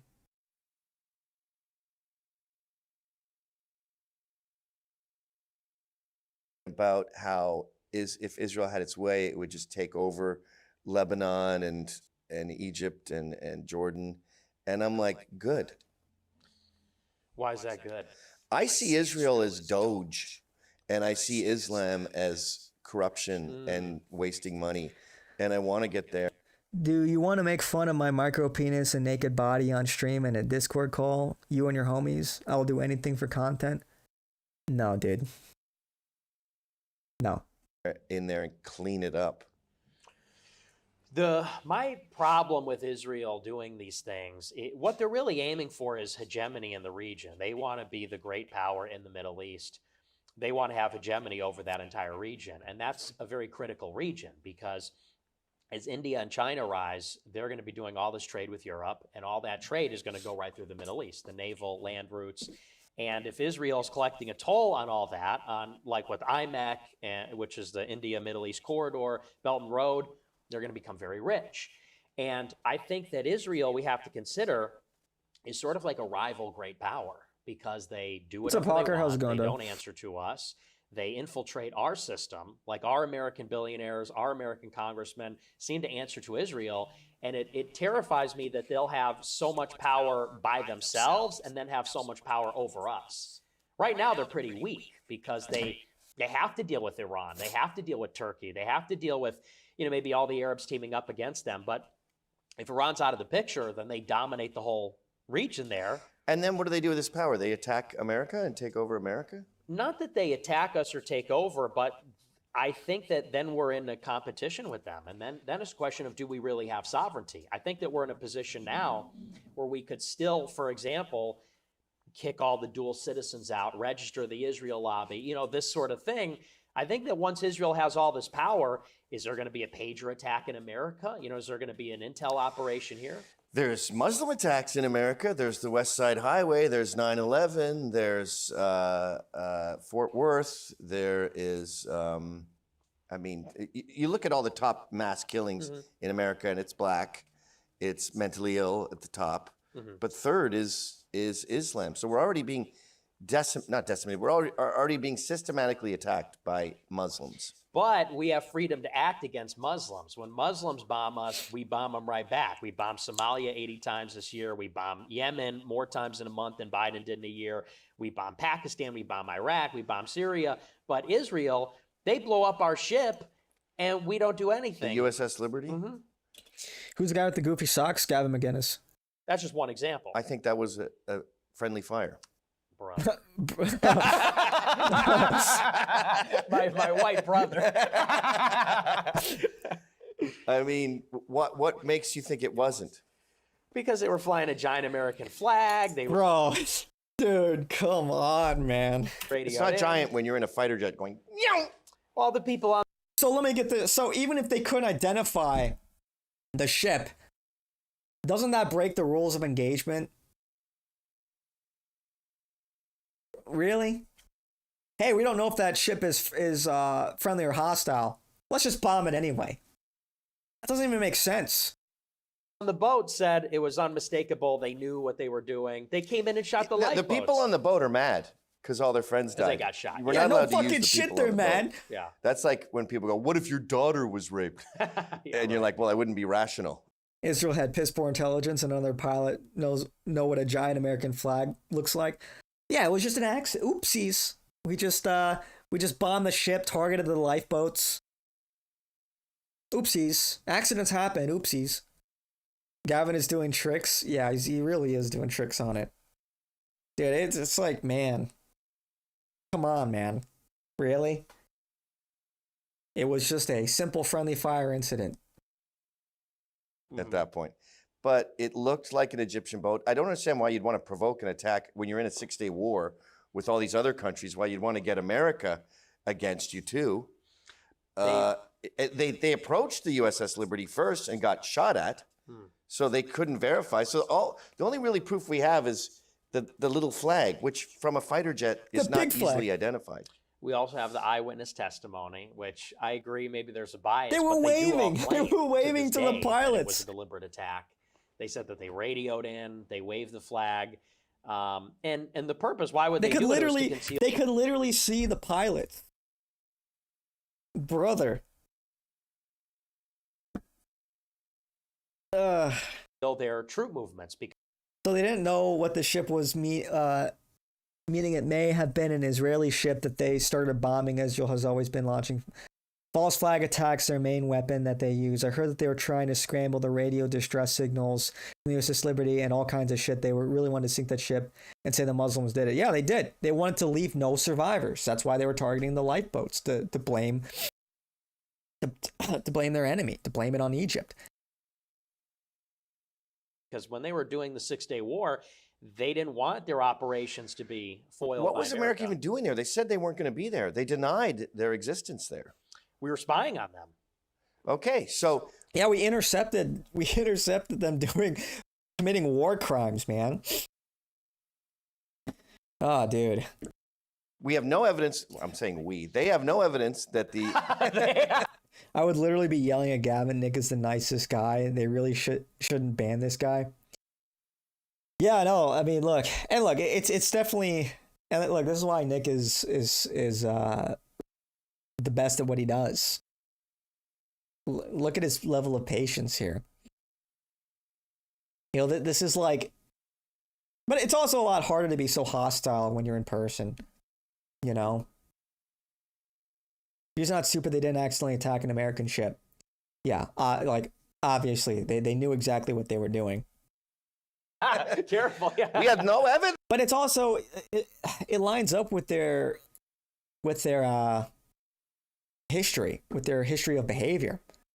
They're known for false flags, whether it's a King David Hotel, the USS Liberty, and then, you know, JFK, 9/11, you know, stadium bombings. This is what they're known for. This is their MO, rise and kill first, and by way of deception. But you know, they created terrorism. That is their claim to fame. There was the Ergon or the Haganah. That the boat was even going to be there. What are you doing? We're not going to be there. Mm-hmm. A boat approaches. They get attacked. Mm-hmm. They fly over. It looks exactly like an Egyptian boat. And yeah, friendly fire kills 30 people. They killed 12 Israeli soldiers in that war by accident. But they're regularly killing their own hostages. Well, that's their doctrine. That's their military doctrine, is to kill their own hostages. Right, but killing their own people, killing people that they weren't meant. Killing the hostages when they weren't. Of course, October 7th. Too early, I guess. Which wasn't like a false flag attack. It was a false flag in the sense that, well, it's not really what a false flag means, but they allowed it to happen. So it had the same deceptive outcome. Yeah. But, you know, friendly fire is part of war. Vietnam, we lost tens of thousands of troops, and it was very unfortunate. I don't think it's a good example of Israel attacking us. I think. Well, we didn't lose tens of thousands of troops from friendly fire. I mean, what was the official death count? 60,000 Americans died. I don't know how many wounded there were in friendly fire incidents, but I don't think it was tens of thousands. Someone will have to fact check in on that. I think there's more evidence that it was friendly fire. It was prominent. Well, friendly fire was prominent, but we could say, for the sake of this argument, I don't think it was that you prominent. say it's friendly fire, I say it's not. The brother, well, but they're also in the fucking jungle, you know. Also, like, they were in the jungle where it's like, hey, where are you guys? We need an airstrike here. Where exactly? By those trees. It's like, bro, there are trees everywhere. They're a fucking ship in the middle of the sea in the Mediterranean, waving a giant fucking American flag. Not exactly the same thing, you know?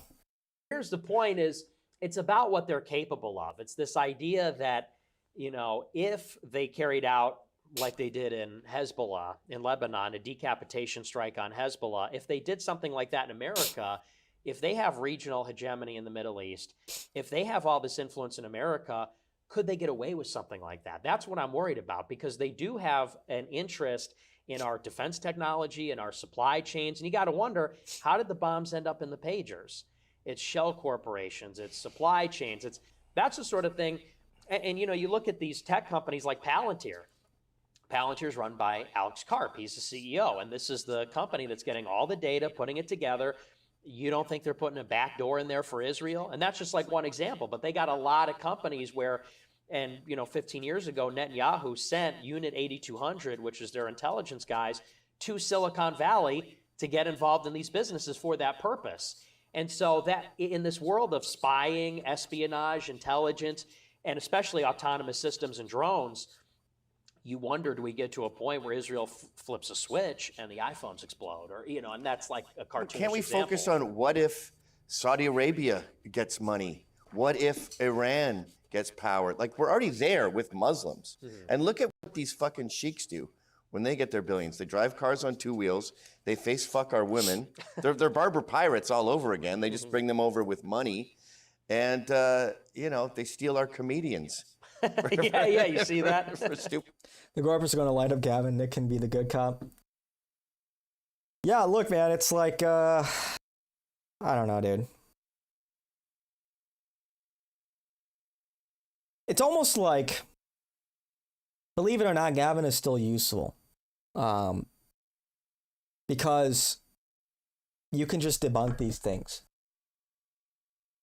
It's almost like his use to the movement is to be debunked, is to be defeated. And I don't think he's doing this consciously at all. Like, I don't think this is an op. I think he genuinely believes these things, but he's presenting a lot of these like sort of tired talking points about these issues, and it's almost like a circuit. You're going through all of these points and just debunking them in our like campaign of like revising history. So everybody has a role to play. The Epstein files are still out there blackmailing people. The FBI and the CIA are still corrupt. The media is all Hezbollah. The United States is totally compromised by a foreign nation. Oh wow, I didn't know that. You're telling me now for the first time. You're telling me now for the first time. I didn't know that. You're telling me now for the first time. But festivals, like this fear of what if Israel gets so much power? Islam's got it. Islam's in our government right now. Ilhan Omar. But she's a dude.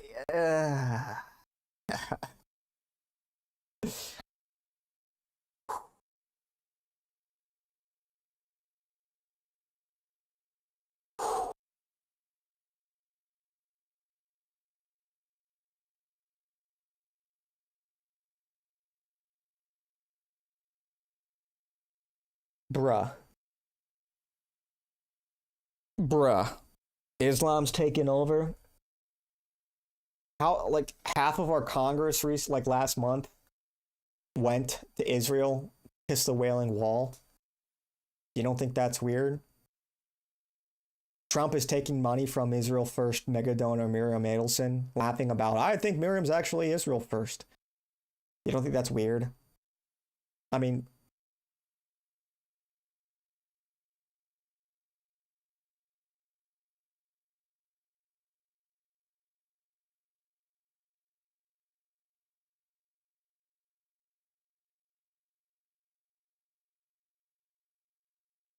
don't forget our state houses too. Yeah, you have state reps that are making the bro. You have Greg Abbott of Texas. He can't stand, but he'll stand for Israel. Ah, dude. DeSantis, married to right-wing Zionist Jew. And those are two of conservatives love to talk about how great Texas and Florida is. They both have anti-Semitism speech laws. That's normal. You have to play. You can't boycott, divest, or sanction Israel if you want to receive FEMA money. That's normal.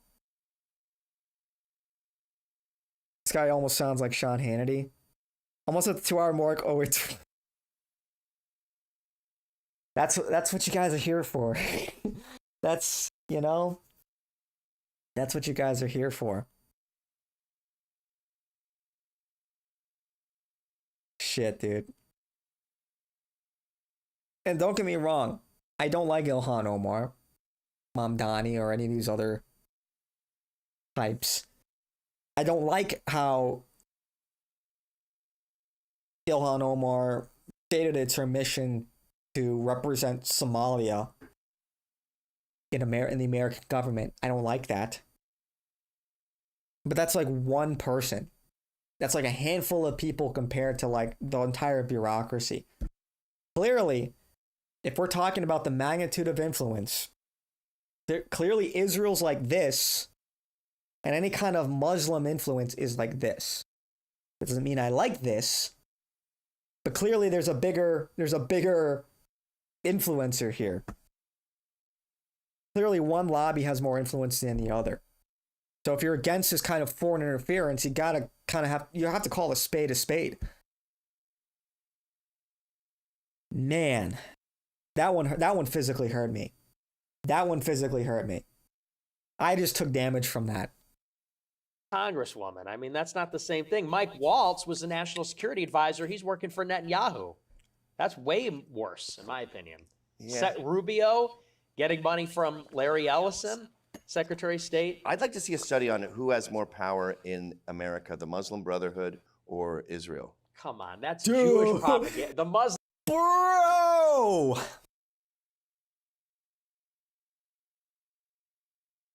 I wonder if I could find it. Let's just do a quick, hang on here. I'll present this with minimal comment.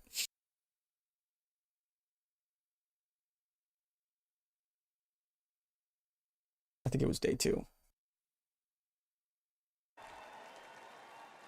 Ladies and gentlemen, please welcome the governor of the state of Tennessee. Might have been day 3. Joe Biden, you're going back.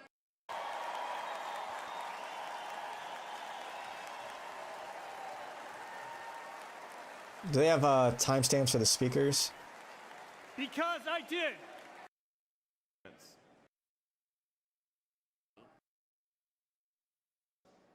Is our faith line against China, and I'm proud to be the first and only governor in the. Might have been day 3. Heading from a trip to Las Vegas after scrapping an event at UNC. Sacrificed everything for it.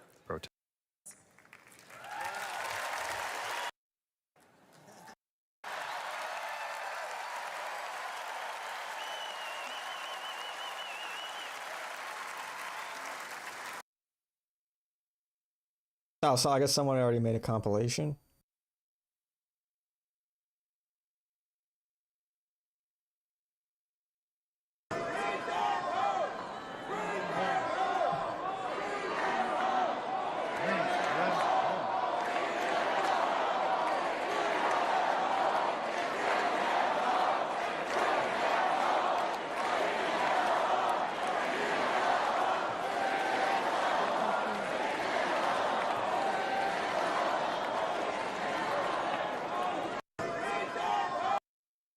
Can't with these boomers, man. Yeah, dude.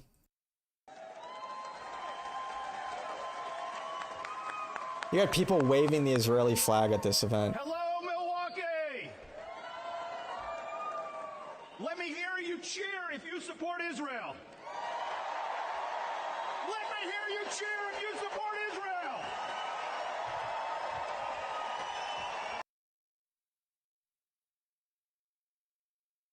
What do you think the response would have been if you went up there and said, let me hear you cheer if you support Qatar? You think anyone would it would be a fucking library. It would be a fucking library, okay? Fortunately, this problem is going away. 30% of the boomers have died. Yeah, real. This problem is going away. That's why they're trying to they're changing the rhetoric away from being distinctly pro-Israel to being indifferent. Well, I don't believe in any kind of foreign policy, I don't believe in any kind of foreign interference. I don't think we should be fighting any of these, just lumping it all in with foreign aid for all countries. They do have to pivot. This is creating a problem for them. So, I mean, come on, dude.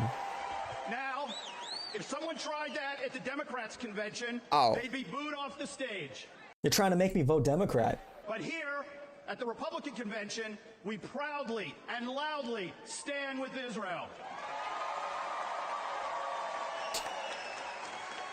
Bruh. This election is a critical moment for the American Jewish community and for Israel. This is our chance to continue the incredible pro-Israel legacy of the most pro-Israel president in history, Donald J. Trump. Dude, do people think this is okay to fly a foreign flag at a convention to determine the next Republican candidate for the president of the United States? Think about that for a second. Just on principle, like ignore like the unique category that Israel's in for a second. Do people not find a problem with this? It's like, brother. President Trump, among his many accomplishments, many of which they said couldn't be done, but he did it. Yeah, the He moved the US Embassy Republican to Jewish Jerusalem. coalition. They said it couldn't be done, but he weakened the Iranian regime. They said it couldn't be done, but he delivered. Literally, like this is what like everything Israel wants. This is like they are conducting. In case you didn't understand this already, this is literally Trump carrying out Israel's foreign policy. All of these things. The historic Abraham Accords. Like, if nothing else, as an American, you should feel embarrassed. Like, we're another country's bitch. We're doing the dirty work for another country. Oh, you can't. Your electricity bill went up 30% over the last year. Huh. Good thing we're getting more bombs to Israel. Boomers are 54% evangelical versus 10% of Zoomers. They've got a big problem on their hands. They've got a big problem on their hands. What's the RNC going to do next? Because they're losing the youth. And the youth are not going to be as, they're not going to be as youthful in another 3 years when the next presidential election cycle comes in. They're going to run J.D. Vance. I'm sorry, where were the mass deportations? What did these fucking people actually do? They're in office right now. What have they actually done for us, for Americans? It's just like this level of suicidal altruism needs to stop, man. These boomers had no problem watching the future of their children get stolen right out from under them and given to literally any immigrant that comes into the country, or given to Israel so they could bomb all of their adversaries, or we're bombing Israel's enemies on their behalf. These fucking boomers, man.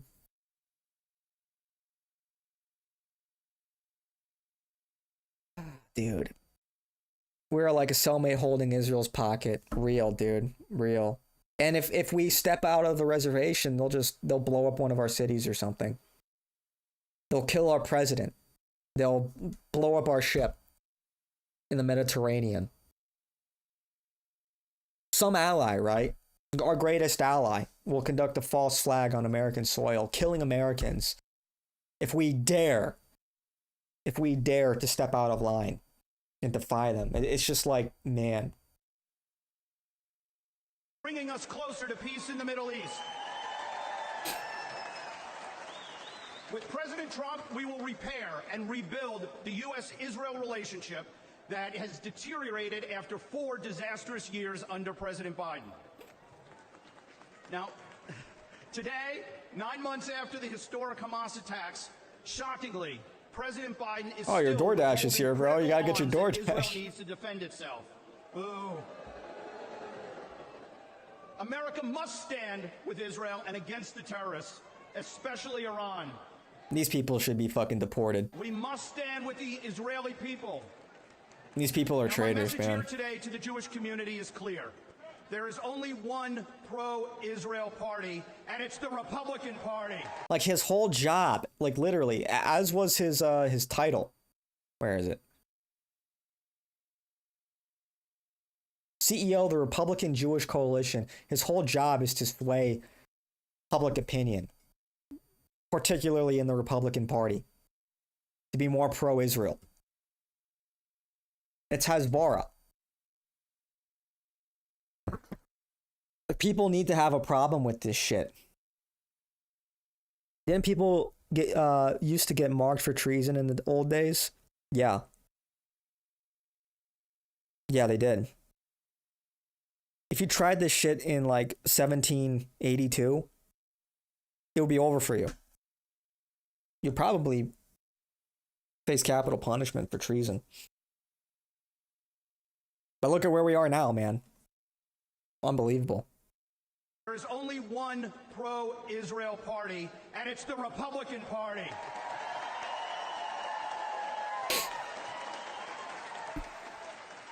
And here at home, under Donald Trump, we will put the a whole stop thing is just to the Israel rising first, man. tide of anti-Semitism. President Trump will bring back law and order so that American Jews can once again yeah. wear a kippah and walk the It's like, shut the fuck up, dude. streets without fear.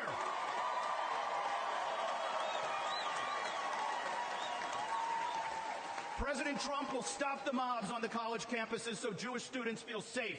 It's all about the Jews. All about the When they go to Jews. class. The Jewish community is ready to help elect Donald Trump and J.D. Vance. The Jewish vote continues to increase for Republicans year after year, and I promise you 2024 will be no different. Did they even,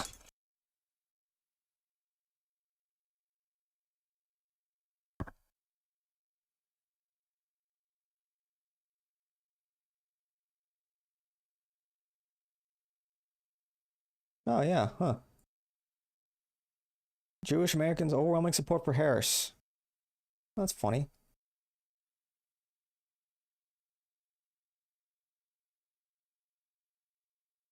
Thousand respondents. 71% voted in favor of Kamala Harris.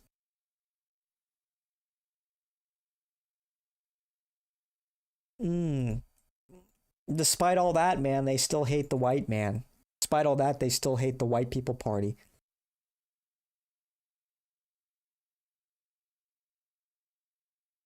What does the Republican Jewish coalition have to say about it? You're back. Did you finish the video? No, we're about 20 minutes in. We're about 20 minutes in. Okay, this shit's not loading. Anyway, didn't exactly pan out. Didn't exactly pan out, huh? So let me ask all of you, who will best stand up to the How many Americans died for Israel? Too many. Donald Trump. Who will best stand with Israel? Donald Trump. Who will make sure Jews feel safe and secure? It's all about Jews, man. Thank you, RNC, for the opportunity to speak today, and thank you, President Trump, for your commitment to elevating Jewish American voices. Together, unified, we will win. Am Yisrael High. Not many Americans, not as many as you think, but one is too many. Well, I mean, if you consider World War II as part of that, then quite a number. Quite a number.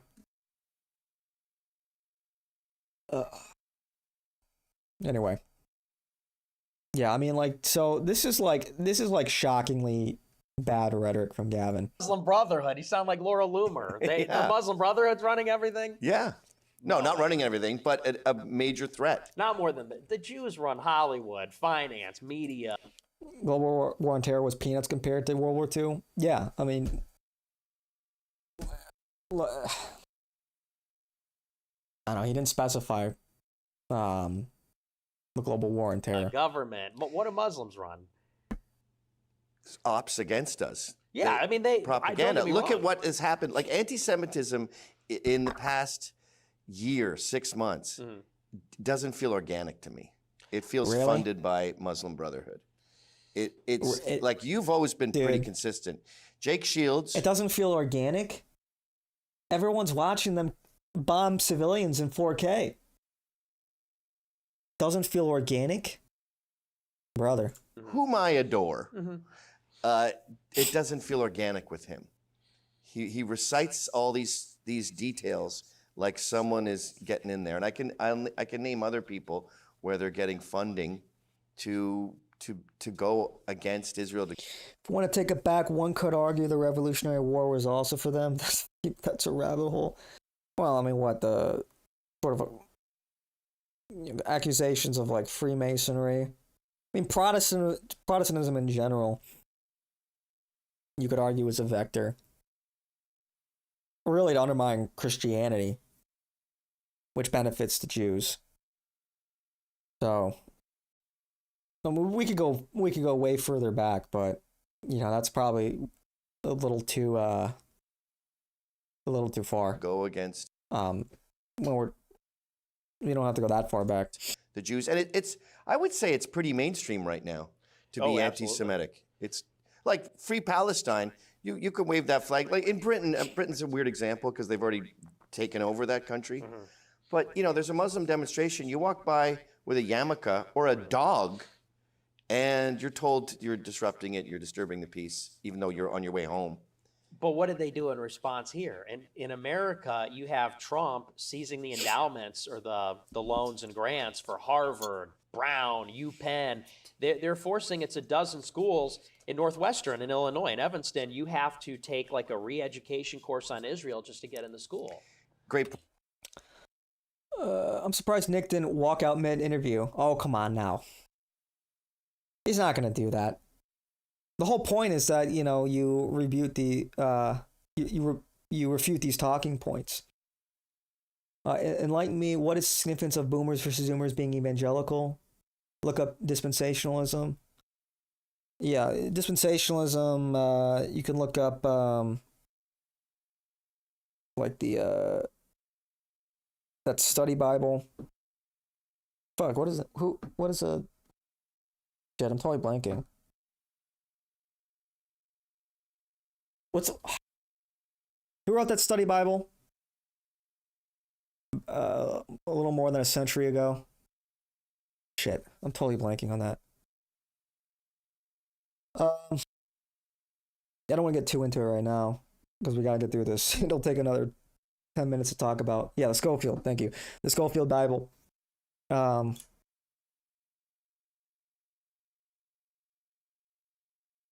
It means a religious sport is about to fall off a cliff.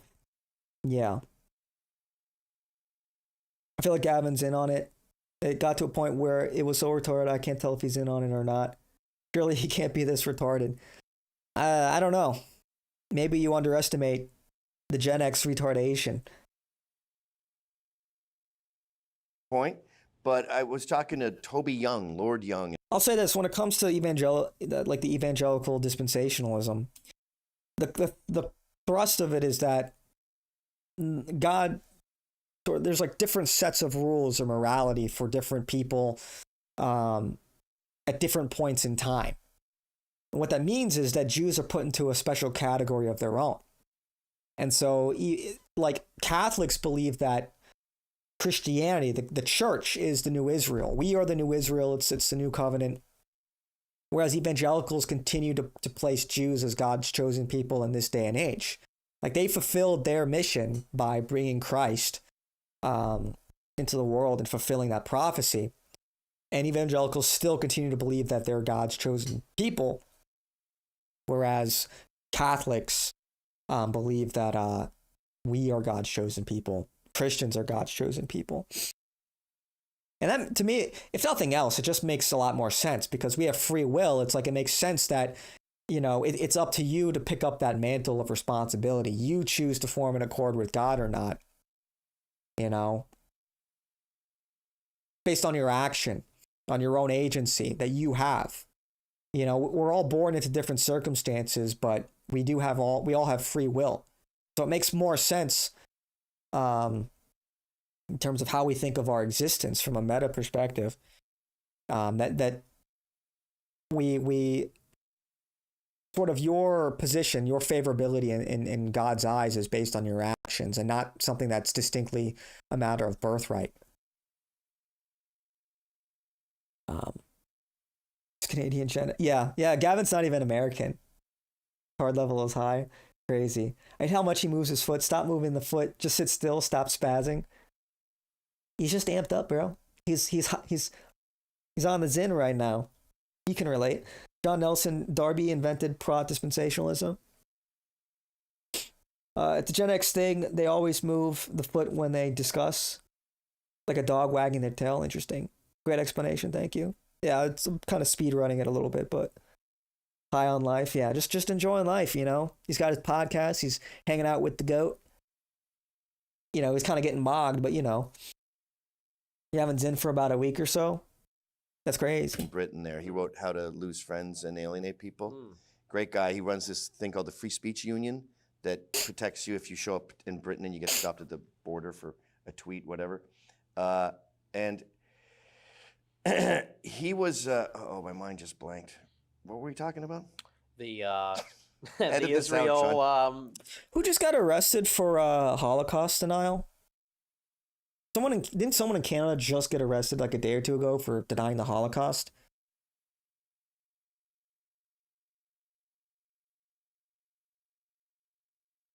To get into Columbia. Oh, yeah, Harvard, yeah. All that. And he was like, sometimes the institutions like get 6 to months. this point where you have to go against your libertarian values and go, I Rebel can't News believe I'm would know. doing this. Yeah, but the it was a government has to Canadian. fix this problem because there's no way these institutions will fix them. So it's like, okay, so clearly, like, dude.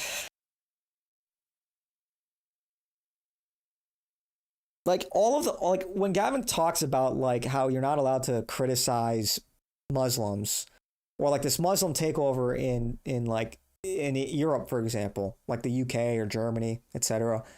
All of that is also true for Jews. It's actually doubly true for Jews in those countries.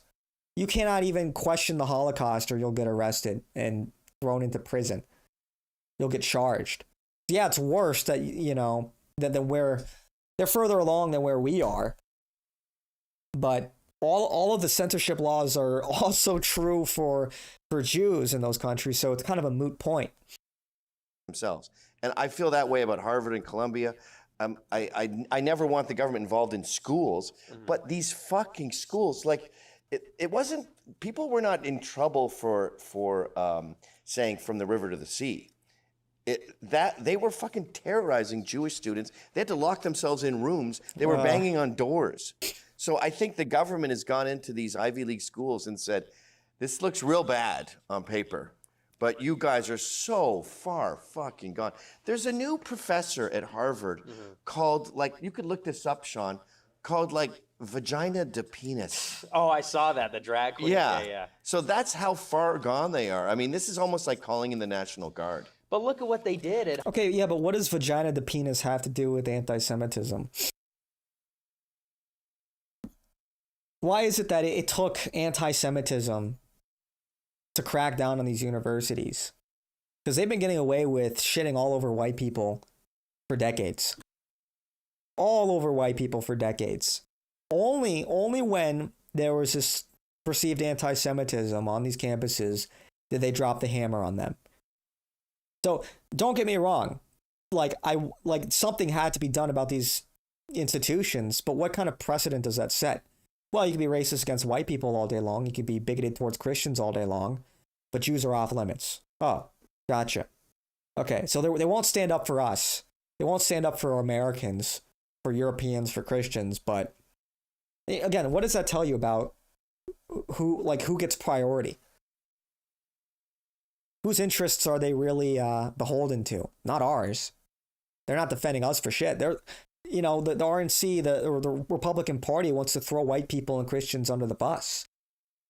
They explicitly, deliberately refrain from mentioning Jesus Christ as wherever possible in these public addresses. They'll say God, but not Jesus Christ. And they can't wait to eject the white people from the party. You know, Susan Wiles famously said, you know, she wants there to be fewer Karens and more Enriques and Jamals in the Republican Party. That's been their MO for a while now. They detest their own base. I mean, look, and then it's all of that is doubly true for the Democrats. Don't get me wrong. It's not like the Democrats are better, but the Republicans, the problem is that they lie. The problem is that they pretend to be on your side, looking out for your interests. They'll subtly dog whistle or make promises that they never follow up on.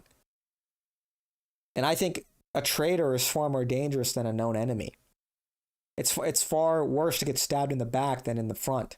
Both are bad. But the problem with like the Republican Party is we're wasting time and we support these frauds. And we support all of these controlled opposition candidates. We're just wasting time and energy. Harvard, they kicked out Claudine Gay, and that was after Bill Ackman intervened, because Bill Ackman's an alumnus of Harvard, and he leveraged the alumni network to withhold donations until it strangled the board. They kicked this broad out. Then they brought in a Jewish doctor to be the new president of Harvard. And what the Trump administration is imposing on Harvard, it's not just anti-protest, anti-Palestinian. What they're also doing is changing the Middle East Studies curriculum. So it's pro-Israel in their School of Foreign Policy or Political Science. That's so it's like, and by the way, that's 5 out of 8 Ivy League schools now have Jewish presidents. Yes, but they're correcting this crazy current that's been going on for decades. But 5 out of 8? Jews are 2% of the population. That's, what is that? Yeah, but these schools are anti-Jewish schools. And that's where they're dude, 25% of Columbia is Jewish. Like the student body. These Jews, like I can tell you, I got friends going to St. Andrews in Scotland, which is basically Harvard. It's Ivy League Europe. And he goes in there as a Jew. He comes out there as a pro-Palestine, river to the sea guy. Like the Jew, there was tons of Jews in those encampments in Columbia. They go to school to learn to hate. And this is what I wanted to get you to. Jews are exceptional whites. When they do bad, they do exceptional bad. When they do good, they do exceptional good. When they do good, my daughter was born at Beth Israel. You know, Israel invents a pill that you swallow, and it gives you like a reverse colonoscopy, and you film everything going down. They're overrepresented in the Fields medals. They're overrepresented in Nobel Peace Prizes. Yes. Look, yeah, there are a lot of smart Jews, very accomplished Jews. No doubt about that. They're also kind of giving themselves a lot of awards. Like, they're giving themselves a pat on the back when they give themselves a lot of these Nobel Prizes. Now I'm starting to think Gavin is being paid, glazing so hard. Wow, no notification. YouTube, wow, missing the best content. What's up, Smelly? That's crazy. That's okay. We're 2.5 hours in, and we're not even halfway through. We're not even halfway through this, bro. I have a problem. They're overrepresented in media and banking, as are the Irish, by the way. You've seen those memes of the Irish the Hibernian. yeah. So when I see these. I think Jews are really just whites who don't drink.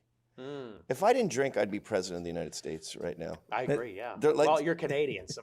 I would change that law. I'd be that powerful, like Bloomberg giving himself an extra term. Yeah. They're like the Amish. Like they're just us at our purest in many ways. I don't disagree. They are gifted. And I agree with you that a lot of anti-Semites are reluctant to even give them their due, because they are brilliant. And that is part of why they're so powerful. Because when you look at, for example, the quotas against Jews in the universities in the first half of the 20th century, they were breaking through that stuff just because they were remarkable. But they locked the fuck in, man. Jews locked the fuck in 100 years ago. And look at where they are now. And that's why it's frustrating when you get people like Arvel or like fucking Andrew Torba. And they're saying like, oh, so you think that like whites need to go to elite institutions where they're being discriminated against? Yeah, Jews did it. Yeah, actually, I think they kind of gave us the blueprint for that. And there's a lot more white people. Like they're not gonna let any white people in. Don't even try, just fuck off into the woods and raise chickens. Does that sound like a good use of your time and talents? It's just like, dude, it's just painful, man. Yeah, just because like you're going to face some resistance doesn't mean it's not worth trying. I just find that whole mindset very defeatist. Like, yeah, let's just build a bunch of like, houses in the middle of fucking nowhere. And then the federal government will, at gunpoint, force you to integrate. Like they did in Little Rock, Arkansas. You try to do your own thing, and the government comes to where you live, and they fuck you over. It's so short-sighted. It's painful, man. Let's all go live on a farm, start our own institutions. Yeah, it's just retarded, dude. Like, let's just concede every lever of power and just build a farm.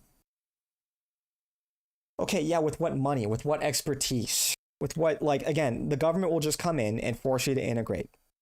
Now what? They'll just take your shit, man. They will not leave you alone. And why would we just give up the White House? Why would we just give up the military, the cities, our industry that we spent centuries building? What happened to Orville? He was a thing for a minute. I mean, he's still building his little commune out in where he's got a couple of them, Return to the Land. But like, they just responded to, like, because Nick came out and said, like, yeah, like, young white men need to go to elite institutions so that they can fill elite positions and they can network. And people are like, that's a waste of time. You think it makes sense to, you know, go into these, how do they put it? You think you're going to succeed in a system that's designed to beat you down? And it's like, well, yeah, you can actually. Doesn't mean it's going to be easy. But you see it happen all the time. There are white people at Harvard. There are white people at Yale, Stanford, Princeton. Yes, there's discrimination in the enrollment process, of course. But it's absolutely possible. And it's just so like what is the alternative? What, become a fucking plumber? You're going to tell somebody with like 130 plus IQ, just become a plumber, build a house? No, they need to be making policy. They need to be filling these institutions. Or like the whole like parallel economy, like Andrew Torba saying, we need to build a parallel economy. It's like, he's saying that on Twitter. Andrew Torba, who owns Gab, is saying this on Twitter because no one fucking uses Gab because it sucks. And it's uninteresting. How's the parallel economy going? How's like your independent parallel nation going? And don't get me wrong, it's like, that's fine in and of itself. Like, yeah, you should try to collectivize in that kind of way. But to dissuade people from like going after the seat of power is just nonsense. I don't know, man. I feel like this is just so self-explanatory. And just because things are difficult doesn't mean they're not worth doing. You just infiltrate. You think every single Jew is like that, like locked in? They all understand the what we're talking about. They understand the depth of the subversion of the politics. They just have more of an affinity to their own people. You know, they're not like that locked in. You know, it's like, oh, it's a Jew. Okay, let's give him an easier time. But like, you know, you can absolutely slip under the radar. You can slip into these institutions, especially if you are exceptional. So this defeatist mindset is really stupid. The only way to make real change, which isn't easy, but throwing in the towel is not the route to go. Real. It's just not the route to go at all. Why would you not want to fill these, like, and here's the thing, it's not like you can't make a play for the elite institutions. You can always fuck off to the woods. You can always go off to the woods, start your little commune, join Orville on his community. But why would you not try to maximize your potential, maximize your prestige, your wealth, your influence, especially when you're young? Make a play for it. Try to get into Harvard. Try to get into Stanford. You know, try to get important jobs in the administration or in these institutions. That's what Jews did, and now they run them. And you just need to show up. You need to try hard and show up, and then, you know, do a little nepotism. Do a little bit of nepotism, you know? Mello, would you join my commune if I made one? No. Because then you would actually live in my fucking walls, and I don't think I could live with that. Nick is going to sell kippas so we can blend in. Yeah. Yeah, maybe we all need to buy kippas. Maybe we should all get, like, reverse nose jobs, you know? Maybe we should make our noses bigger and more hooked to blend in more, you know? Maybe we just need to subtly adjust our accents. So just a touch. I'm thinking we can cram 50 people in one New York City apartment. What are we, Indian? Some people do not see the point in being the top dog in a swamp. Well, by being the top dog in the swamp, you can change the swamp. Because if you're the top dog, then you can dictate hiring practices. You can change the personnel. We go Soviet with it.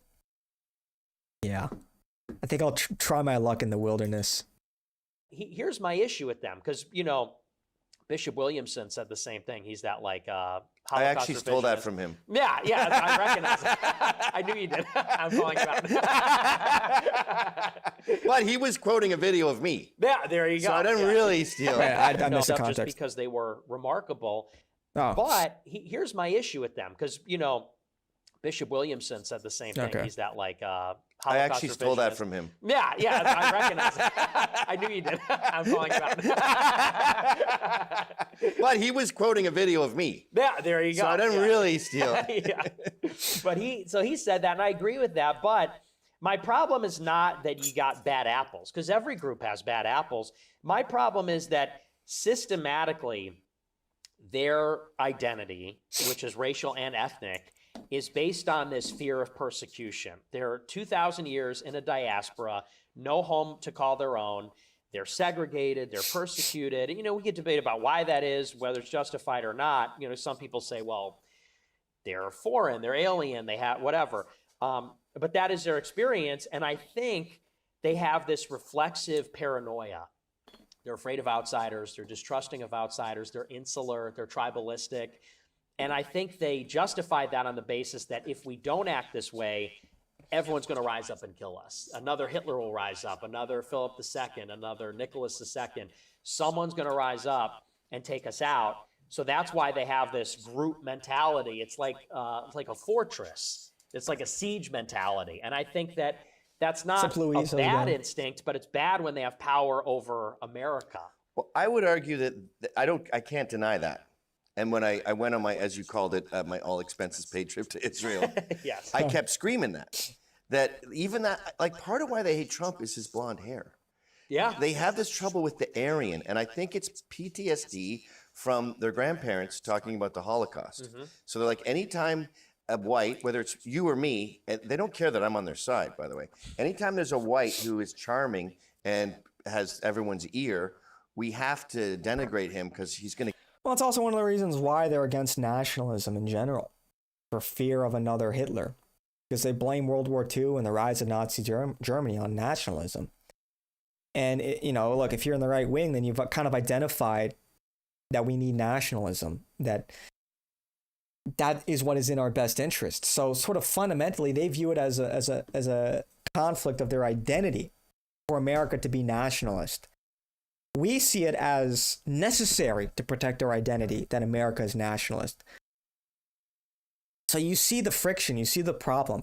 Americans, namely white Americans, or even just Americans who have been here for a long time, even non-whites too, whether you're talking about blacks that have been here for a while, or Hispanics, or even Asians that came in the 1800s that have been here for generations. We see nationalism as an extension of our interests. Whereas Jews see that as problematic, as in conflict of their interests. Because they don't fit the mold, they don't fit the identity. Especially in maybe this is more true in Europe, where, prior to recent politics, these countries were ethno-states. Ethno-state wasn't even a thing. It was just, Italy is going to be filled with Italians. France is filled with French people. It wasn't even like something you had to think about.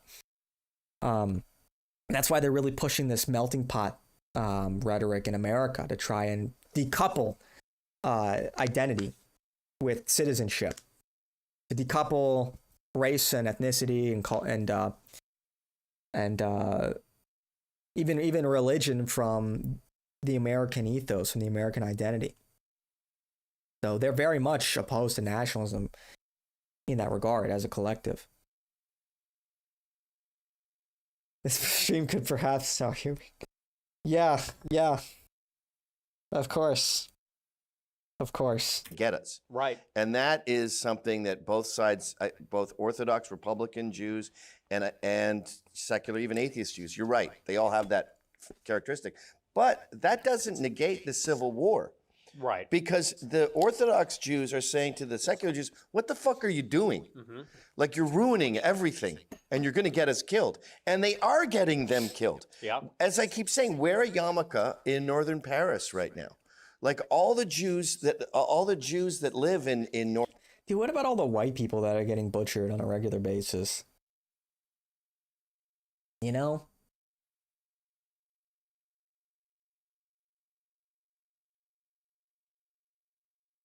I don't know, man. Like, maybe these Jews should make a greater effort to assimilate.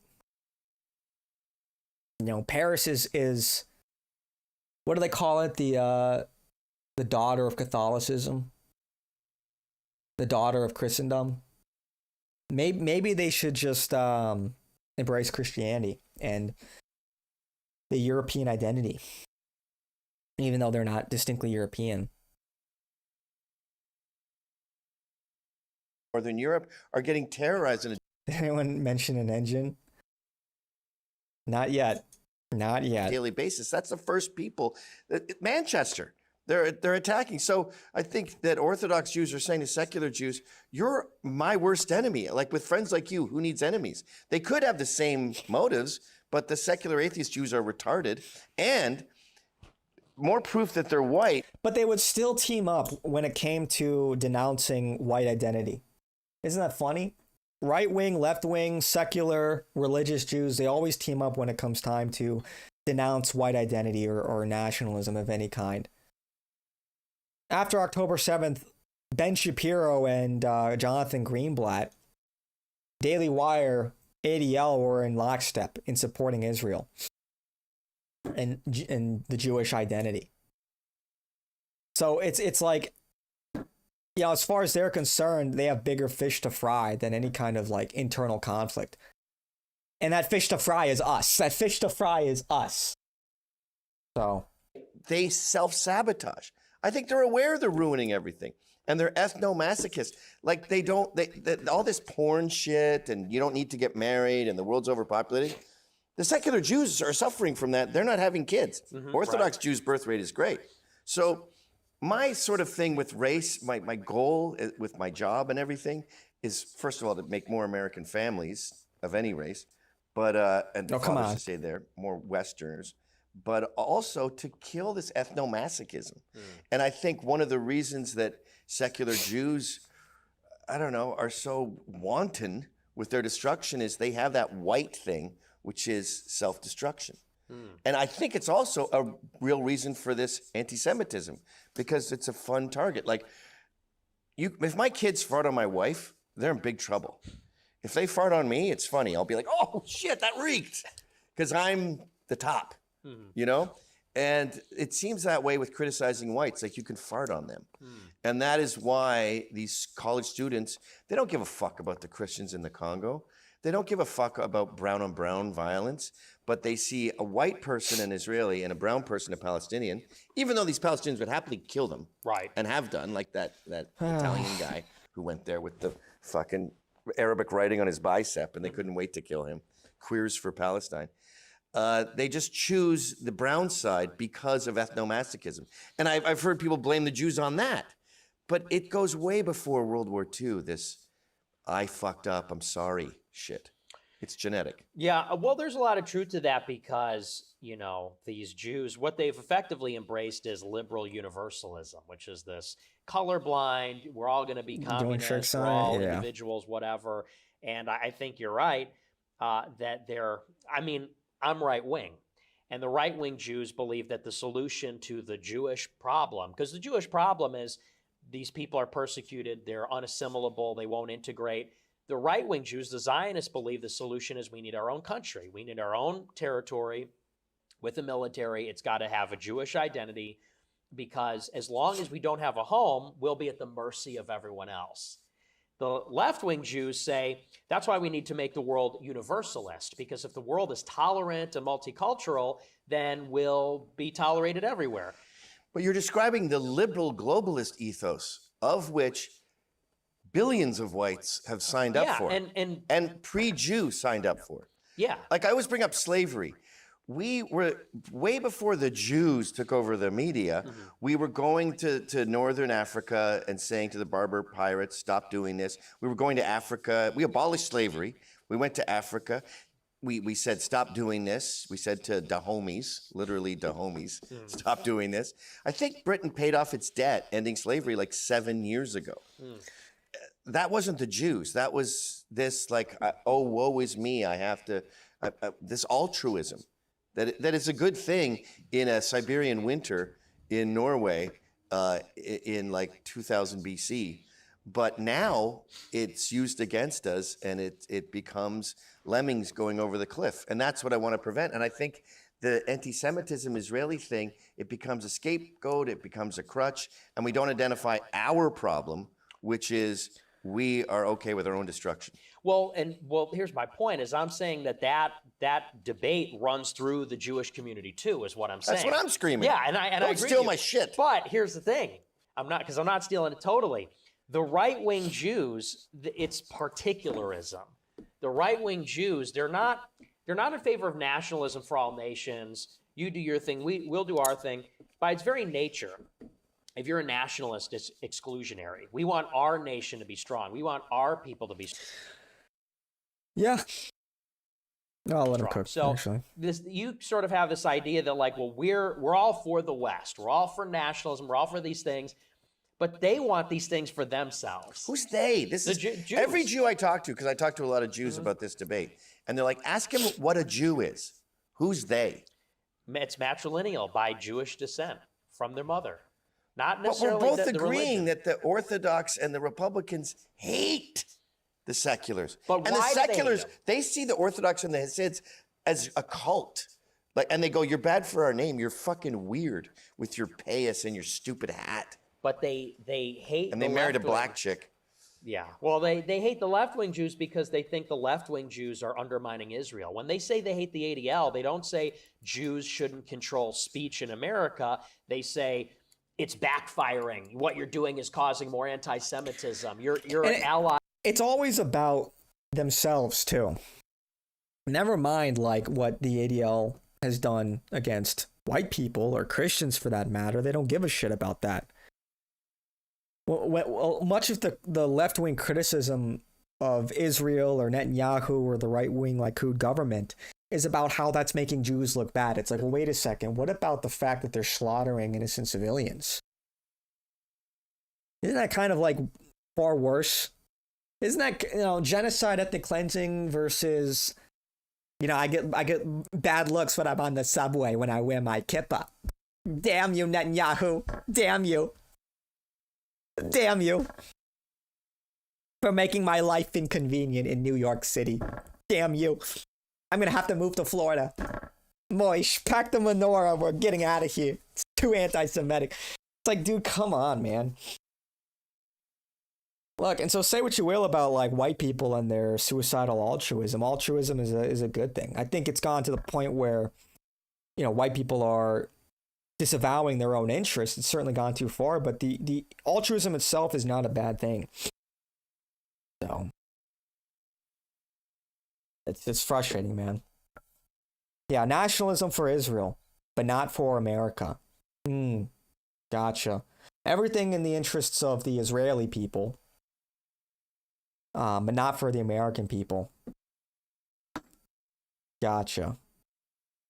With people like Ilhan Omar who are progressive and hate Israel. So it comes from a place of Jewish self-interest. That's a weird thing to know. Like in journalism, we were taught to never say, Nick Fuentes thinks he's getting it up on someone. You have to say, it appears as though Nick Fuentes thinks that he's getting it up. Like you're imbuing this motive on people. That's what they say. Ben Shapiro, Joel Pollack, the Mort Klein, that's what they all say about these left-wing Jewish groups. So Ben Shapiro says, my only problem with the ADL is they're making Jews look bad. Basically, yes. Yeah, trust me, that is what they say. And and other things like left-wing ideology, but that's really the thrust of it, is he cares way more about Jewish interests Joel Pollack, who's the editor at Breitbart, this is the quote I know off the top of my head. He said that the problem with the ADL is they're not doing a good enough job of isolating the real anti-Semites. And they're painting everybody as anti-Semitic, and so they're watering down anti-Semitism. So it's a Jewish interest that's served there. Well, the ADL's job is to find hate, ostensibly, right? And they're saying you're doing a bad job. Now you're making that into your only problem with them is that they don't do enough for Jews. They think anti-Semitism should be censored. They just think the ADL is doing a bad job of it. Yeah, you think Joel Pollack thinks that I shouldn't be able to say from the river to the sea? He thinks that, maybe not you because you're pro-Israel, but he thinks people like me, he loves you. He thinks people like me should be isolated, ostracized, kicked out. So for you to say from the river to the sea on Twitter, Joel Pollack would want you to be banned. Not specifically that, but me being someone that says Jews shouldn't have power in America. He would say, you got to go. You got to be censored, isolated. You got to go. And by the way, Elon did ban that from the river to the sea. And I didn't see any right-wing Jews stand up and say, don't ban that. We need free speech. Oh, I bet Ron Coleman would be totally against that. Ron Coleman, he don't like me. Yeah, well, they're once burnt, twice shy when it comes to the far right. And they don't want to debate you. Mm-hmm. They see you as a lost cause. And I totally disagree. I think, because I've been on both sides. Mm-hmm. You know, my political awakening is very recent. It's post 9/11. Mm-hmm. So I was kind of free Palestine for a while, and then I got to see the irredeemable values of Islam and what they've done to Europe and what they've done to everywhere but America, really. And I go, that's my priority. The Jews are cool. Dude, what about the Jews that have been pushing degeneracy in the West? What's redeemable about pornography? Al Goldstein, one of the I guess you could say like founding fathers of pornography in America, said they're in the business of pornography because they hate Christianity. They think Catholicism sucks. That's a quote. What's redeemable about that? What's redeemable about the usury? That we're all indebted at this point in time, if not through like overt debt, like the debt that we all know through things like inflation.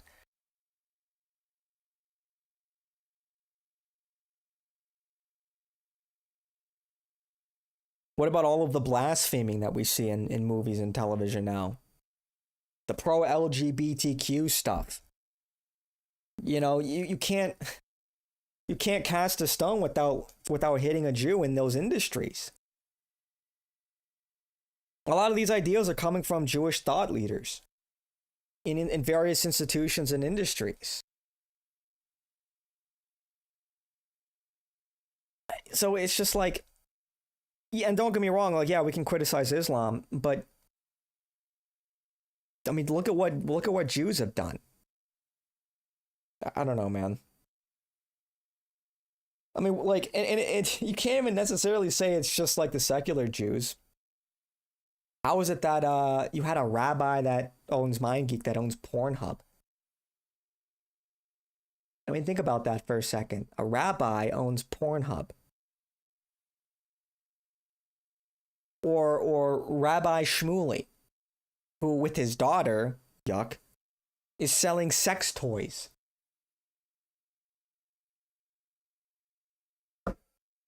Is that based? Are those the values that you're trying to defend? A rabbi. Can you imagine if a Catholic priest did that? I don't know, man. Wow, I don't know how Gavin... Well, I do know, but... Yeah, this is painful. This is kind of painful. This is more painful than I thought it would be. Besides the bad ones. Yeah. You know, and to say Jews shouldn't have power, like, what defines a Jew? You have some atheist Jew married to a black woman who's doing a great, like say Alex Jones. Mm-hmm. We found out that his mother was Jewish and he's married to this black chick who doesn't give a fuck about Jews. Should he not have InfoWars?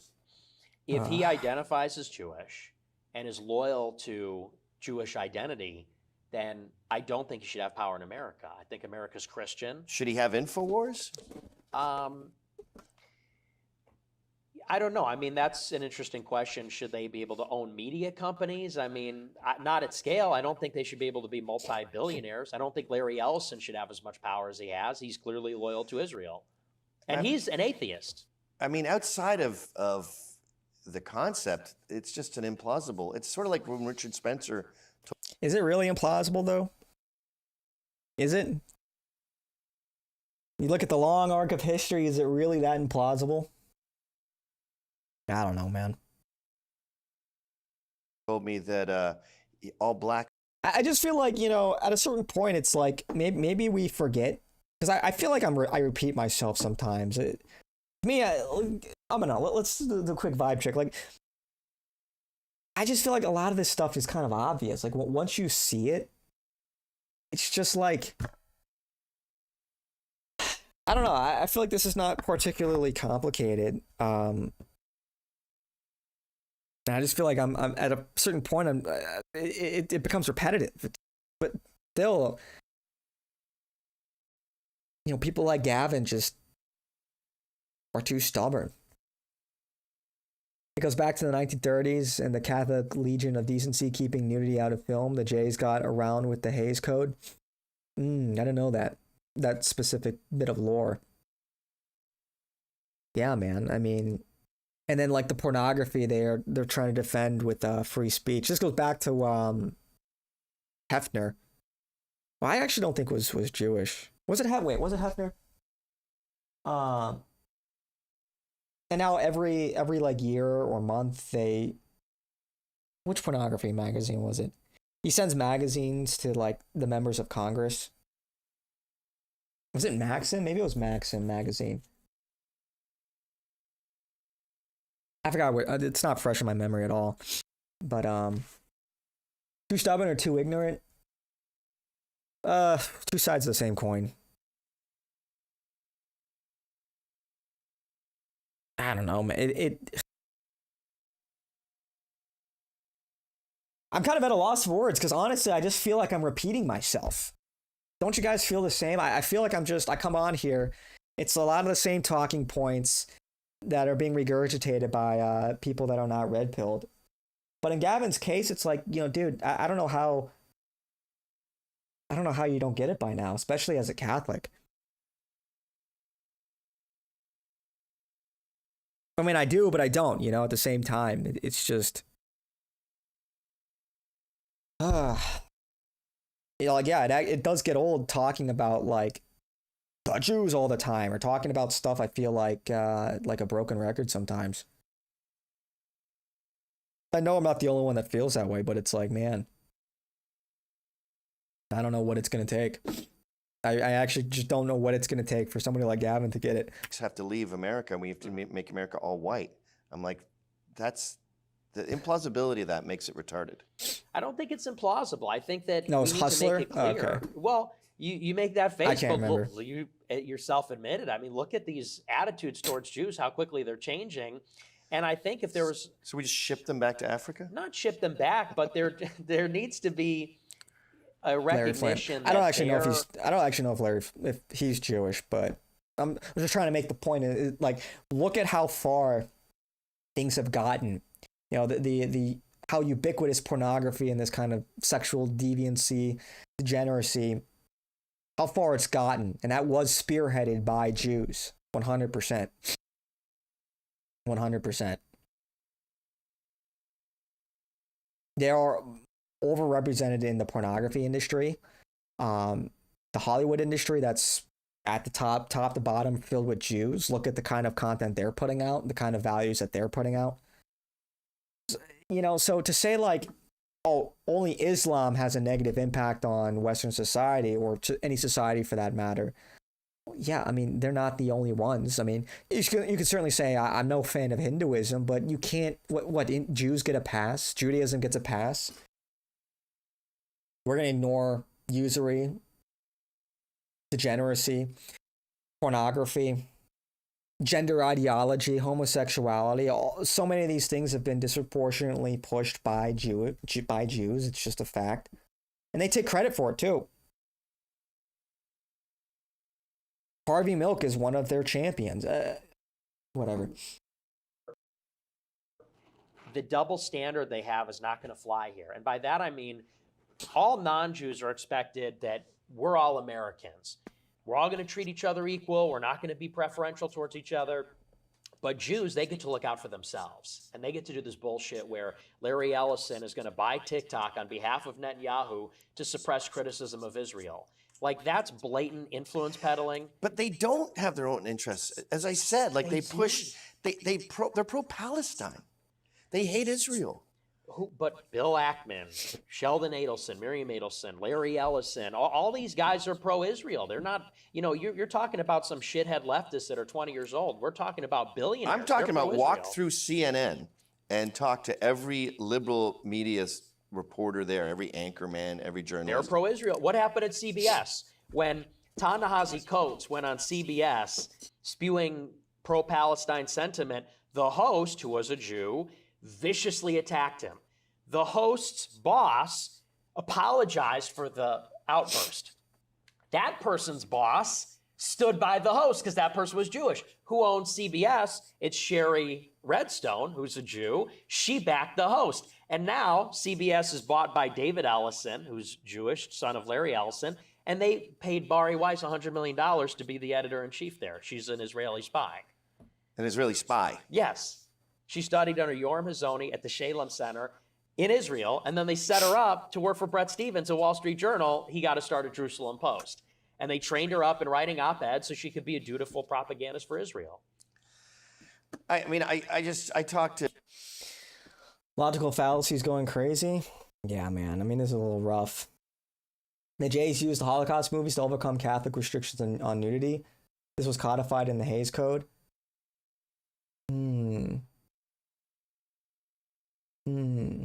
Makes sense. Makes sense that they would use the atrocity. Oh, what? You got a problem with the Holocaust? You're insensitive. We need to show the world the horrors of the Holocaust. Okay, fine, all right. Look at these. Look at these titties, Goyam. Look at these titties. Ah, dude. Gavin already got the phone call because he's just playing stupid right now. I think he just does it for the love of the game, honestly. I don't even think he's getting paid $7K. I think it's just Gen X. The Gen X mentality on full display, man. New Yorkers, I talk to Jews in media, and I'm alarmed at how much disdain they have for Israel, for Orthodox. And this is the power of propaganda. Right here. This is the power of propaganda, of popular sentiment, of years of being propagandized.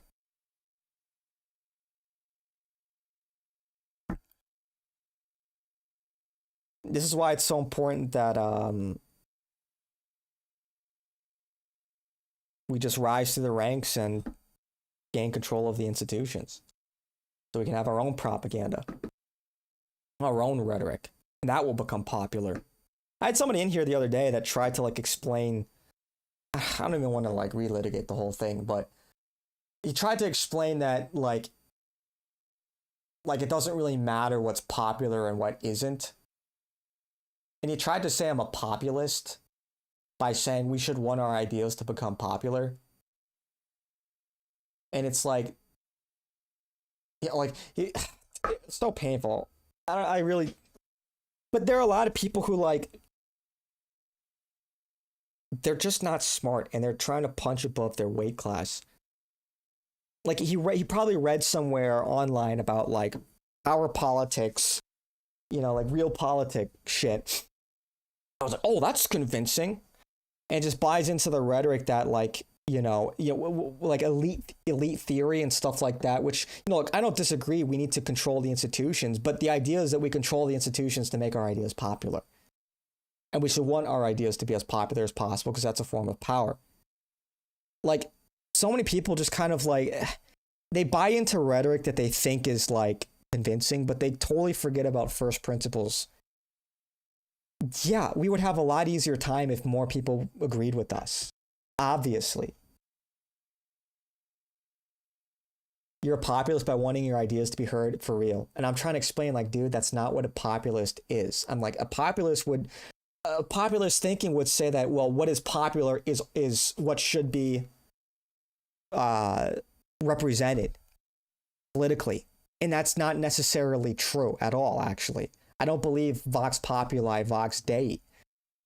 Like, there's like a Venn diagram. What's right, what's good, and what's popular. And we want our idea, we want the overlap between those two circles.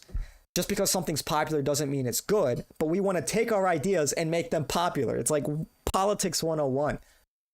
It doesn't make you a populist. And so it's like these people like this guy who was a boomer or whatever, just fundamentally don't understand how shit works.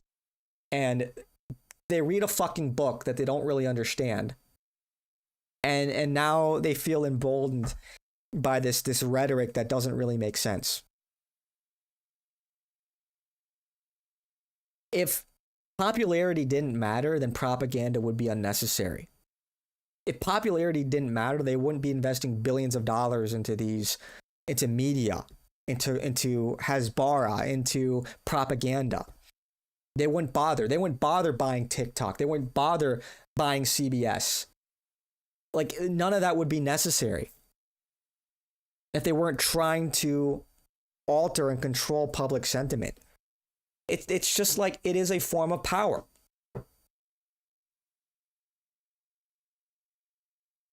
I'm telling you, man, like, a lot of people just lack critical thinking in favor of like some hot take. Here's my hot take. Like, popularity doesn't matter. It's about power. It's like, what the fuck does that even mean? Like, people just say shit like without even thinking about it. Ugh, dude. Yeah, you were there. Oh, you remember that, Bob? It's just like, dude, actual low IQ, like legitimately low IQ. It's the worst when they're in that midwit category where they can like read words, they can read a book, but they don't understand the book. They don't understand ideas. They're not capable of like thinking through things critically on their own. And so like they just I don't know. That is frustrating. I am really frustrated by a lot of these fucking retards. I'm just going to be honest. I'm just going to be completely honest. It is so frustrating, especially over the last month. Like, dude, a lot of people. And look, it's a good thing people are getting red pilled, but you're going to get these kinds of people, you know, that are just not elite human capital. Being a populist nowadays would be the textbook definition of just being sane, though. Pretty sure the 1%er Jewish propaganda doesn't represent the average American. There's a distinction between being a populist and being a nationalist. You know, being a populist implies that you believe that the will of the people should be heard because it's the will of the people. But the will of the people can be wrong. Like the will of the people, like take like and how do we categorize the people?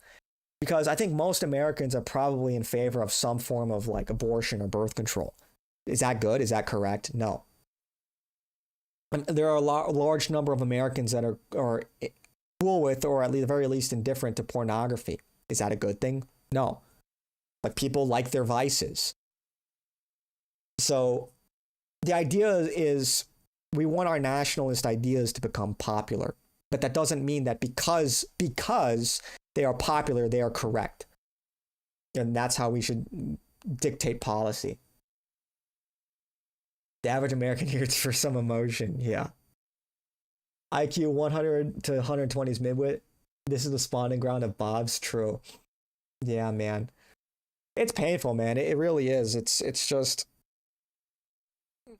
I would... In a certain sense, I would rather talk to somebody that has like 95 IQ than like 115. Like, because the thing is, there is this like agreement. Like, we all know what the like an average, you know, standard distribution looks like. You know, the bell curve. You know, so people on either end of the spectrum often have an easier time getting along than like the people in the middle. Because like the people on the low end of the IQ spectrum all they can really identify are like the common trends, basic pattern recognition. So you get like low IQ like people, and they're like, you know, gotta watch out around those N-words and stuff. And it's like, and then you get to the midwit territory, and they learn about exceptions. And they're not smart enough to parse all of the information and really distill what matters and what doesn't matter. So you'll say like, you know, stuff like, I don't know, black crime statistics. You could say like, well, you know, black people commit more crimes on average. And they'll say like, but not all black people. It's like, yeah, that was kind of addressed in the statement. That was kind of addressed. Like, yes, there are obviously exceptions. The exceptions prove the rule by nature of being an exception.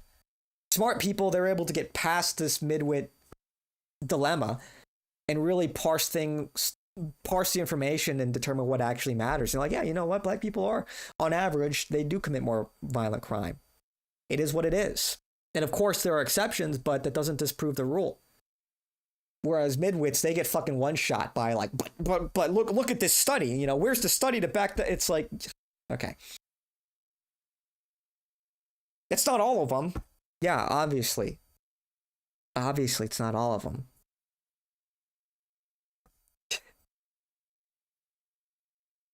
Counting or not counting gang violence. Is that not violence in and of itself? Mello is falling for Greta's 95 IQ. Greta's probably smarter than 95 IQ. I don't think she's like a genius, but I just think she's emotional. She's Swedish, right? You know, woman. But I respect Greta. I respect her hustle. I don't agree with her politics in general. But she's real. She stood on business. She led that flotilla down to help the Palestinians, and that's real. That's real shit. You know, I don't like hearing all these conservative cowards like shitting all over Greta for her humanitarian efforts. Oh, Israel can do the funniest thing right now. It's like, shut the fuck up. You're a pussy. Funny, like Greta's more of a man than a lot of these like conservative influencers that shit all over her. Like, she stood on fucking business. I respect that. She probably hates me and people like me, but that's okay. I tell it how it is. Oh, the Greta bowl cut? How dare you? I was watching some Fox News at my mom's house today, and they had some retired general on trying to tell everybody how we should hate Putin and get ready to war with Russia. Yep. Yeah, it's kind of like the same old shit, man. Same old shit. Anyway. Jews.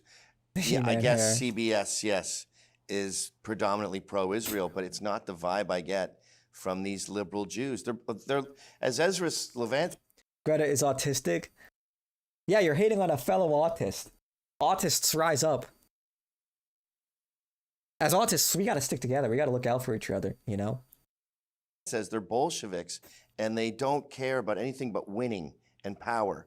And if that means fucking over Jews, by all means, let's do it. Exactly like Nancy Pelosi, who is happy to have California burned to the ground as long as she has her gated community and, you know, her own money and her own mansions. That's what elite whites do. They are ethnomasochists. They're lemmings. And so my goal, it's never happening, but it's for you to see these powerful Jews as elite whites. But they're... Yeah, they're not. Not white. They don't consider themselves white. Like, brother. They're not white. They don't consider themselves white. They have a disdain for white people. What the fuck is... Like, dude... What kind of rock is Gavin living under? They're not white. They don't see themselves as white, and they're not white. They're wrong. Everyone's white. Everyone in the world? Here's a way to see whiteness just for fun. Who do you not want moving in next door? So even a lot of blacks are white.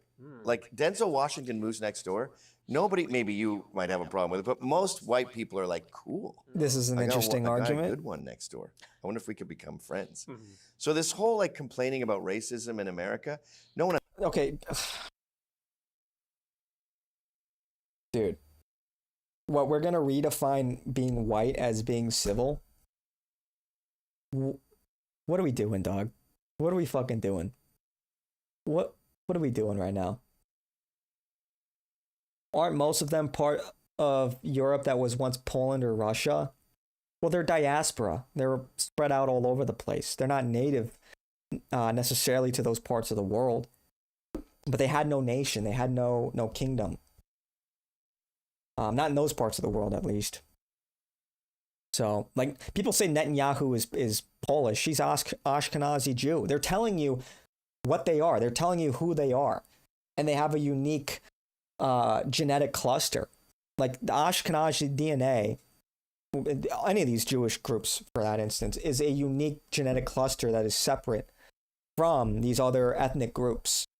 Like, if you were to chart like genetic similarity, you'd have like Europeans over here, right? Northern Europeans, Southern Europeans, East, West, and you'd have like Jews over here, Sephardic, Ashkenazi, but they're in like a distinct cluster separate from Europeans. So it's not so as much necessarily like where they've occupied, like the place that they've occupied, but their unique genetics. And part of that is because they've kept their genetics so pure. Like they've avoided like mixed marriages for thousands of years. So they have a unique genetics and they don't consider themselves white. So, and even if you ask them about it, they might say, well, we weren't white enough for the Nazis. It's like, oh, okay, all right, gotcha. So they don't consider themselves white. They might play into their white appearance at times when it benefits them, when they're trying to make a point or convince people of something. But when push comes to shove, no, they're Jewish and they categorize themselves as such. So this whole idea that are we really going to try to win that battle against Jews? We're going to tell Jews what they are or what they aren't. Listen to what they're saying, and they have a better idea. They have like genealogy records going back thousands of years. They know who they are and what they're about. Like people that are, and that's why it's like, people who got red pilled yesterday that are believing all of like these like nonsense theories, like the Khazar Mafia theory is one of them. Like they just don't know what they're talking about. Like, no, it's not the Khazars posing as Jews. That was a fake theory. That doesn't hold any weight. That was created by a Jew in Israel who was excited at the idea that he could get Jews off the hook for killing Christianity, because that would undermine one of the arguments for anti-Semitism. One of like the thrust of much of the anti-Semitism by Christians over the last 2,000 years was because Jews killed Christ. So if he could somehow prove that they didn't actually kill Christ and that it was the Khazarian Mafia, that is currently the Jews in power, the Ashkenazi, then that would get them off the hook. But it was, alas, it was unfounded. The evidence was not compelling. And so this is what I'm talking about. It's like, they tell you who they are. The idea that people just fall for this stuff, Netanyahu's Polish. He's not. He's Jewish. Can we just get serious? Anyway.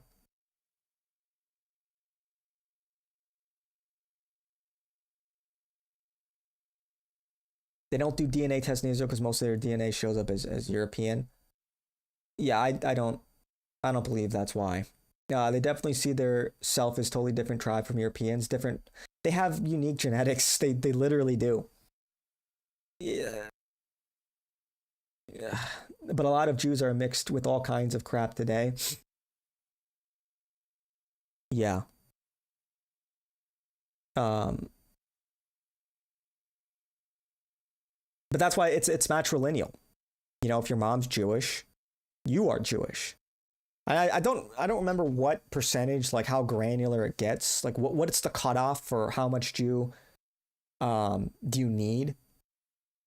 It's not particularly much to like claim like right of return, for example, or to claim Jewish identity, ancestry.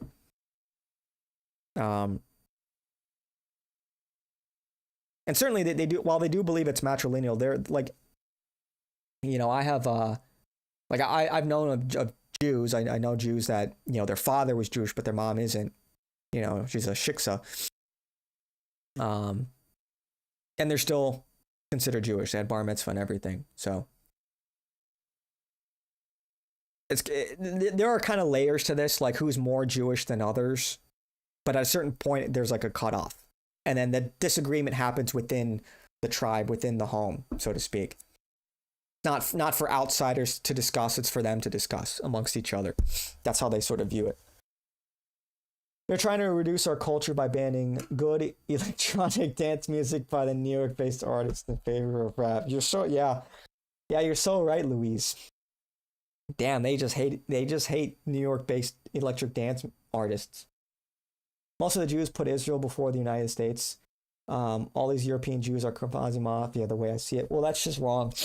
I hate to break it to you, but that's just wrong. They're Ashkenazi. They're Jewish. They're not Khazarian. If Israel is separated from Jewish religion, why do Jews call you anti-Semite when you criticize Israel? Was that a rhetorical question? Or do you want a legit answer? Yeah, I heard that 21 and me faked a lot of info telling folks they're part Ashkenazi to help people to have a positive opinion of that ethnic background. That's an interesting theory. Yeah, I don't know. Possible. I don't know if I'd also be very apprehensive about putting out my genetic information like that. I just say Khazarian as the same thing as Ashkenazi Jews. Benjamin Netanyahu was a Jew who changed his name to blend in with the Polish. Yeah, they do that. They change their name all the time. But they know who they are. They know what their identity is. So has a problem with Mexicans. No one has a problem with Jews, really. No one has a problem with elite blacks, like upper middle class and up blacks. So the only people that can really complain about racism are ghetto blacks. And they mostly deserve prejudice. It's more like post-judice at this point because we've seen the behavior. So the fact that we talk about racism constantly in this country when we're talking about half of the 14% and everyone else is basically treated as white. Well, what I would say about the blacks in the neighborhood are blacks white, dude? Do blacks consider themselves white? I don't like this argument at all. This is just nonsense. I think people have problems with blacks because they cry victim no matter the class. There's a lot of that going on. And I salute the black people that call that shit out. But yeah, there are prominent black people calling for reparations and shit. And it's like, dude, fucking get over yourself. Because I was thinking about that exact example the other day. Because I wouldn't feel bad if one black family was in the neighborhood and they're well-meaning and they're nice and they're civil. But it's really a question of the composition. Because it's sort of an interesting question. How many black families on your block and neighborhood are you comfortable with? Because if you're the only white family on the block, and let's say they're all civil and polite. He's obfuscating ethnicity with civility. It makes no sense. Yeah, I see what he's trying to do, but I agree. It just doesn't make sense, man. Like, are we really going to pretend like race doesn't matter? Like there aren't consequences of demographics? It's just silly, man. It's just silly. I don't know, ask black people if they agree with that statement. Ask the civilized, quote unquote, black people that Gavin's talking about if they agree with that statement. If you're the only white family, you're probably going to feel uncomfortable. You're going to feel like an alien, a minority. Well, I definitely get that living in a Jewish neighborhood. I'm definitely not wanted as the minority. But and also ask white people if they agree with that statement. Race is real, man. We're going to pretend like it's not. Sometimes hypotheticals break apart. Like the idea that you're on a street and there's 50 Denzel Washingtons around you is just not going to happen. It's happening in Houston, Texas with all these Indians. Denzel Washington. Not Denzel's, but like Indians that are civil and polite and high earning. There's a lot of subdivisions that are. And they have resentment.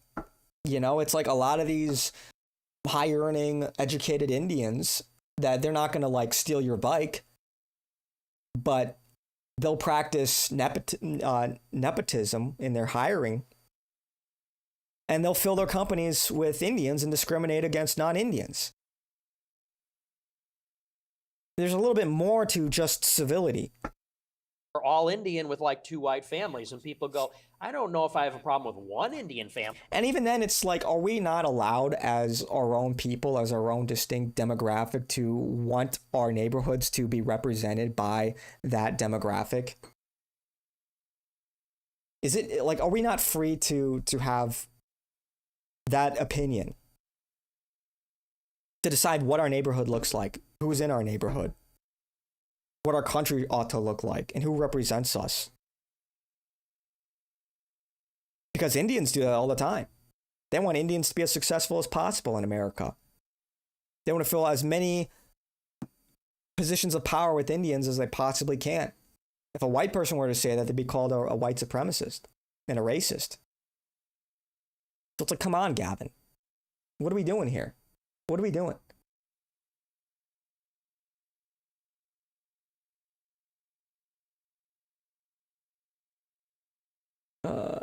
The thing is, blacks are meant to be followers, not leaders, because no black nation has been able to make themselves prosperous.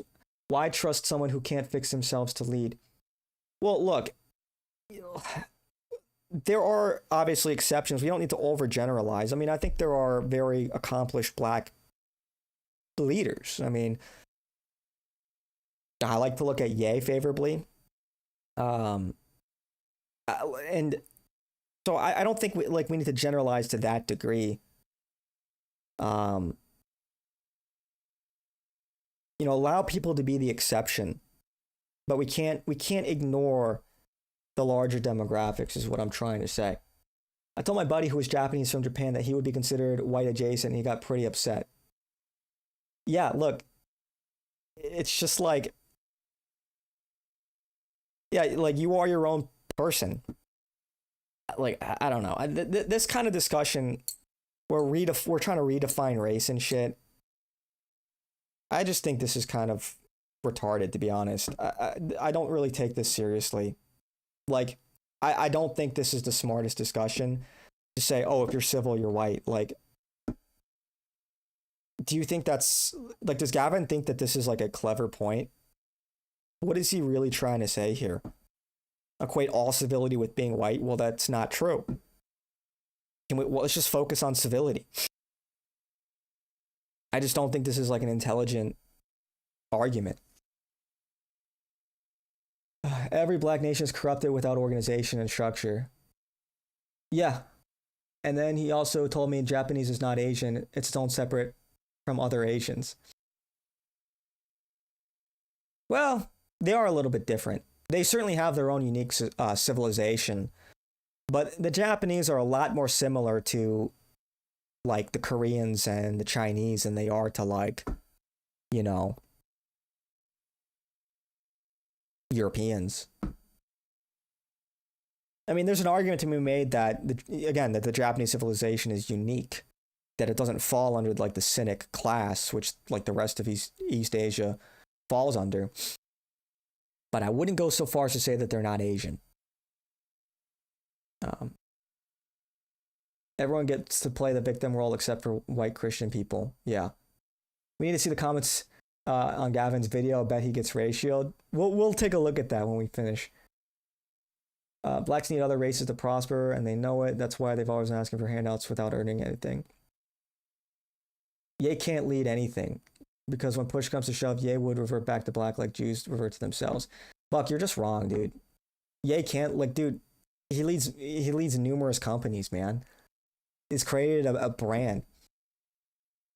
Like, you are actually unironically overgeneralizing here. Pretty sure no Asian ethnicity would describe themselves as Asian, though. Well, they would in context of like greater diversity. So like Asians would typically classify themselves as Asian in America because it's somewhat like politically and culturally expedient, because there are greater differences. And so you kind of, as part of your identity, you pick the broadest way to describe yourself. kind of like how Irish people and Italians would see themselves as distinct, but now we're not really talking about Irish and Italians in America. We talk about white people. So clearly there's a line that's being drawn of like the broadest category to put people into. If Jewish people like other tribes so much, how come they're inviting all these tribes into Israel? They are not inviting because it's a double standard. Yeah, he's intelligent enough to lead. Dude, you sound dumb right now. Yale graduation, which is only beneath explain only because he's starting the point to crack the Zionist system. Dude, it's like there. Are you not able to like give any other like ethnic group their dues? You can't give black people any due. Seriously? Like you like what's wrong with you, man? You're telling me there are no intelligent black people? Are you serious right now? Because that's patently false. And shit like that is genuinely like that's a low IQ thing to say. That there are no smart black people, you sound stupid when you make that argument. That's a stupid argument. In my neighborhood, but the whole neighborhood goes Indian. That's kind of what happened to Astoria, Queens. It just became completely Indian. Yeah, that's a good point. I'm reminded of that Charlie Kirk thing where they said, what if America had all the same values, Christian and everything, but they were all Pajeets? Yeah. And it's like, you can't do that. Like your hypothetical is too obtuse for me to think about it. But that's where it's going. Yeah. Yeah, but the other problem with that hypothetical is it's going there, but it's not going there in the sense that they're not Christian, they're not fans of the West, they're not assimilating, they're not learning English, they're not even liking America. When the World Cup is on, the Albanians have the Albanian flag on their car. They have no interest in assimilating. The whole idea of Henry Ford. Did you ever hear about the melting pot thing? He made one. No, I didn't. You'd go up a ladder, down a ladder, you're in a pot that's as big as this room. And then you pledge allegiance to the flag, you sing the national anthem. Then you go up another ladder, and you keep the flag you were given. And it's obviously symbolic. You don't literally melt. And that notion, like I went to Ellis Island recently, and they kept it as is. And the last thing you see when you walk out is this massive painting banner that just says, "Be loyal." They don't do that anymore. Right. In fact, I would argue, often when immigrants come here and they want to assimilate, they become anti-American because that seems to be the norm. Right. So they are assimilating in a bizarre sense. Right. I would say that, when I talk about that example, like let's say they had values that we were okay with, it's just meant to kind of suss out the fact that on some level race does matter.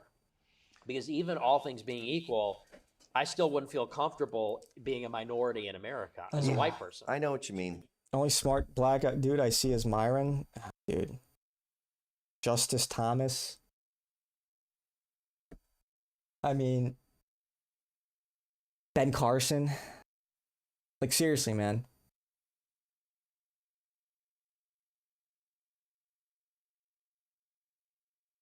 Like, dude. Do you think Ben Carson is low IQ? All right. So then there we go. Like clearly there are smart black people. Yeah. You understand per capita? I mean, we have different backgrounds. I immigrated to Canada in the 70s, and I was with a big wave of Pidgin. Yeah.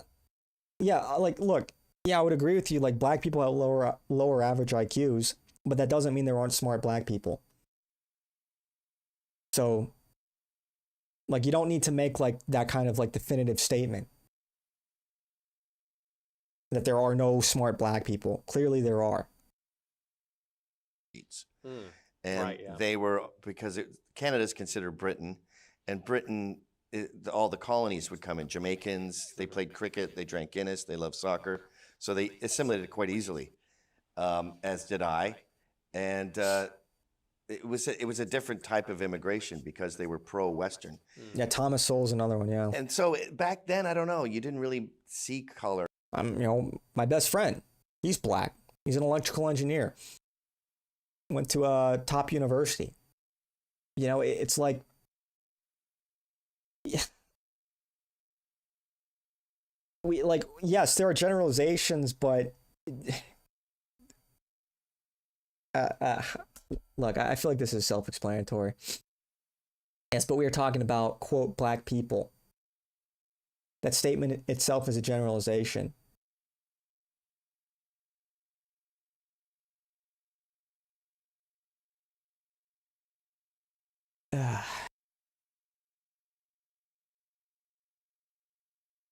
Kumquat, save me, man. Save me. Dude. This is just like incoherent, man. Like this is fuck, man.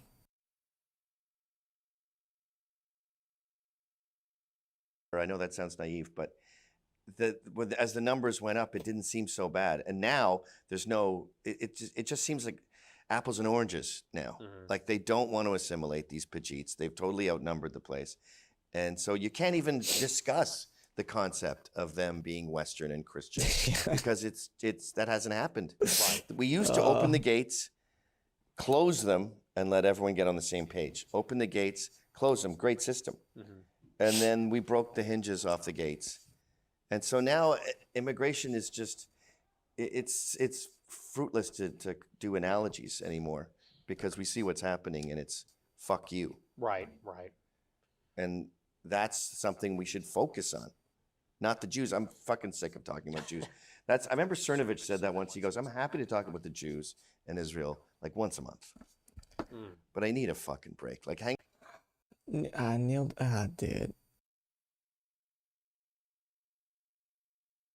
dude, what?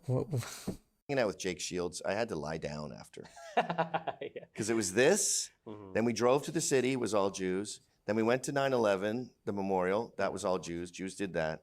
And then it was like, I had to go get a beer at that point. It was just fucking, it gets tedious. And I think that's sort of the other thing I was saying too, is this crutch becomes, like the left has, I call them Nazi glasses, where everything is about fucking white supremacy. Right. And the right does that with the Jays.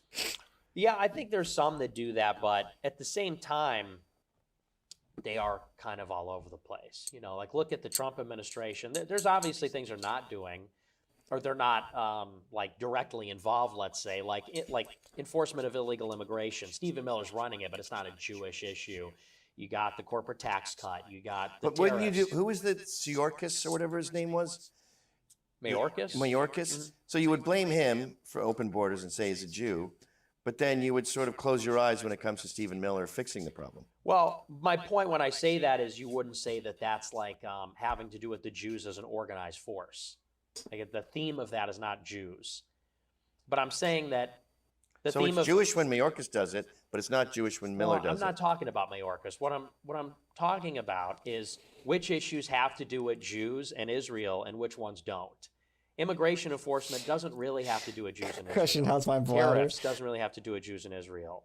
The corporate tax cut doesn't. Doing okay, thanks for asking. What does have to do with Jews and Israel Don't have to go just yet. Is deporting anti-Semites that we got a list from Canary Mission. By the way, isn't Carson a Zionist? I think he is. Does that mean he's stupid? Does that mean every Zionist is dumb? Come on now. We're told who to deport. That happened in the State Department. What does have to do with them is bombing Iran because they instigated that war. They launched. Yeah, if we start a full-on war with Iran, I'm on your side. That I want that. But most Jews don't want that. Like you keep saying, Israel's going to get us into a global war. If that happens, you were right. I'm saying they're trying to get us into a war with Iran. What did I say? A global war. Well, that is a global war. Not really. If China and Russia gets involved? But Russia won't upset Israel, and China won't get involved directly. They won't intervene to save Iran. And so it would just be a regime change war. I mean, it'd be a tall order, but I don't believe I would necessarily turn into World War III. Realistically, we're already in World War III. That's neither here nor there. No, it just so happens people that are intelligent somehow lack common sense.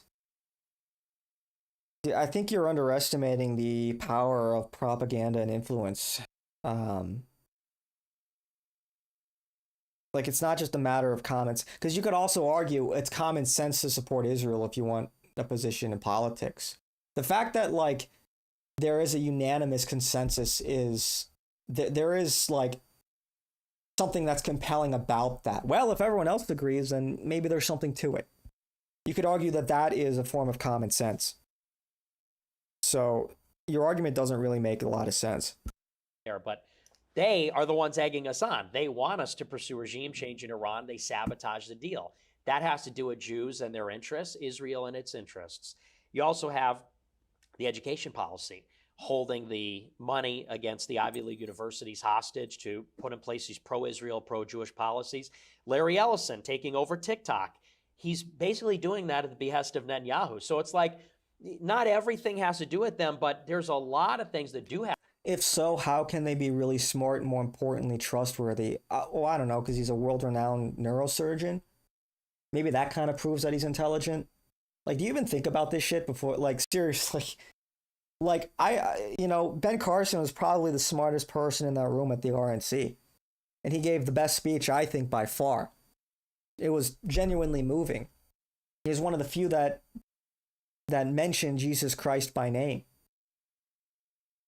Like, I think that actually has a lot of value. And I think people are more complicated than just a single issue.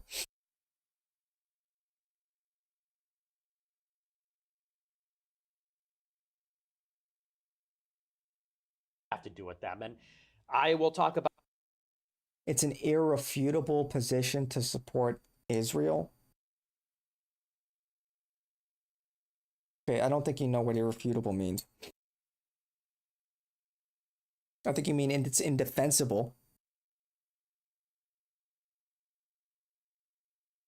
Because if it's an irrefutable position to support Israel, what you actually just said, it's irrefutable to actually support Israel. Bro, what is wrong with Kick, man?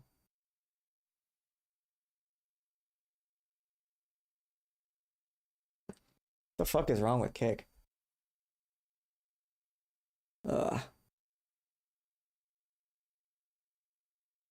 Intellectual doesn't mean smart if you're lacking common sense. Dude, that just sounds like cope, man. Like, you are coping right now.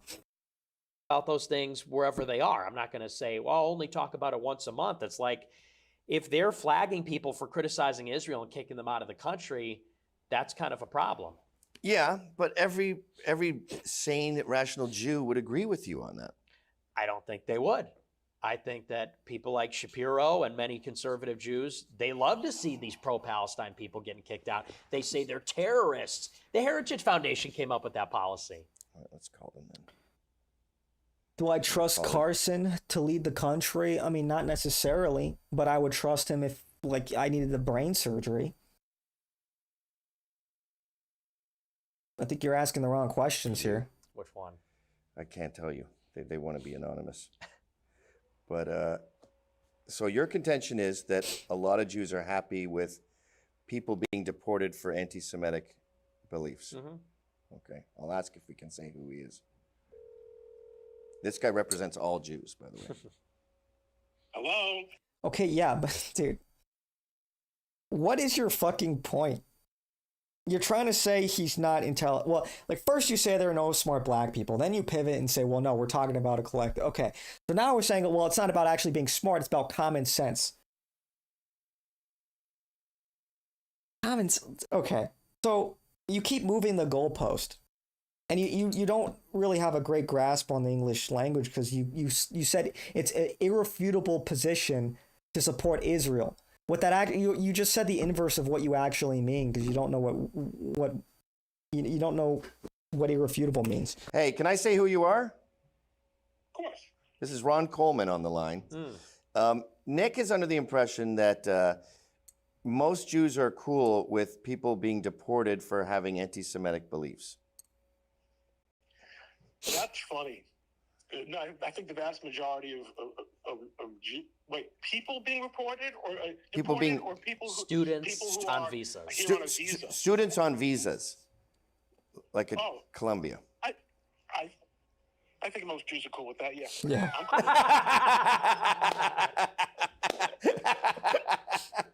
Yeah. All right. Yeah. Thanks for point calling.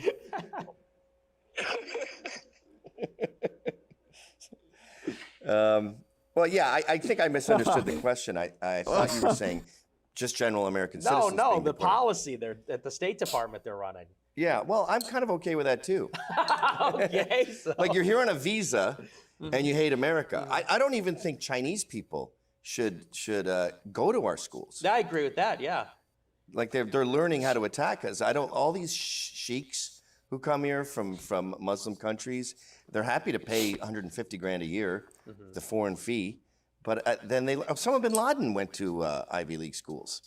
I don't like that. Yeah, I agree with you. Okay, good. Shit. So yeah, that's not really free speech. Well, here's why it is though, because it's part of clearly a concerted campaign to suppress that kind of sentiment on campus. If the Department of Education comes in and says, we're going to bankrupt you and we're going to cancel all your visas and we're going to deport students unless you implement anti-protest rules, unless you change your curriculum on Israel, etc. This is like a chilling effect on speech. We're looping around. I mean, you know how I feel about that. It sounds terrible, but under the circumstances, these schools are fucking insane. So it's drastic measures. Why not just arrest the people that are doing the bad things instead of like destroying free speech? Because you came here on an invitation. Like you came here with the backstage pass to meet Motley Crue, and you wearing a shirt that says Motley Crue suck. You're not. Your backstage pass is revoked. Yeah, but they're not saying America sucks. They're protesting Israel, and they're getting bounced for that. And you're saying, well, we need to do that because I'm saying, like, if someone beats up a Jewish student, arrest that person. If they're on a visa, deport that person. But to go in and say, I know a lot of quote smart people that have no common sense, like someone with a PhD that can't change a tire if they get a flat. I don't know if that's common sense. You know, common sense would be like, hey, don't walk up to a guy twice your size and insult him and like try to pick a fight with him. Like that's like common sense. But for all the people that know how to like change a tire, could they like, could they read an MRI? Could they write and conduct a scientific study? Yeah, ultimately, human beings only have so much bandwidth even. Like, yeah, sometimes smart people lack common sense. But, it's like, that doesn't mean they're stupid. That's just like, I think that's just cope. I think it's a lot of cope coming from people that are less credentialed, frankly. We're going to literally just break apart free speech on this issue? You're right. And this would be, you'd be much more right 20 years ago. But under the circumstances, like it's a fucking, they teach anti-Semitism. And this comes from Marxists hating the success of white people, ultimately. Like how do you blame Jews on Netflix sexualizing children? That's Barack Obama. He's a Marxist. Doing that? Yeah. He's in charge of Netflix and curating the talent pickers. What, is that the Jews too? Well, is he? I don't know. I know he has a contract with Netflix, but is he running the show there? It's the same way Jay-Z runs the Super Bowl. Jay-Z decides who gets to play in the Super Bowl. He doesn't literally run the halftime show, but he chooses. And Barack Obama's people choose that, and he's a Marxist. And when I think of the corruption of education, I mean, it probably is a Jew who's running the unions there, although I think one of the women's, there's two unions, and one of them is black. But that's Marxism. And Marxism is about destroying the West. Well, and I think that a lot of Jews become. Yeah, it's a rough look. I'm not gonna lie. Can you guys even see like? I just noticed. Can you guys even like read the chat on screen? Can you even see that? It looks like totally washed out. Whatever. Communists, because there's only a few more minutes. They are like subversive. I think they're. This is a fundamental disagreement you and I have. I believe that if you embrace Marxism, you become an atheist. You're no longer a Jew. You believe Jew is an ethnicity that's in your bones and you can never leave it, and they never want to leave it. It's an ethno religion, man. It's an ethnicity, so yeah, it's genetic.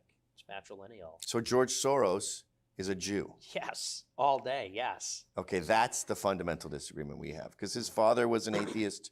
He was raised on atheism. He speaks that stupid... Dude, it's crazy he's still stuck on this. It's crazy he's still stuck on this. He doesn't understand that Judaism, Jews, are in this unique category of their own as an ethno-religion.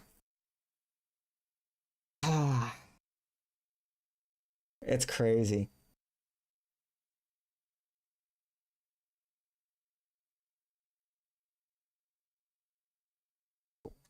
Just trying to sell me shit on Kick again. They look like lobsters. Yeah, like I think there's supposed to be like a sign here, but it's totally washed out. I don't know what it says. The audio was kind of scuffed. The framing is weird. I don't know what's going on over at Compound Censored, but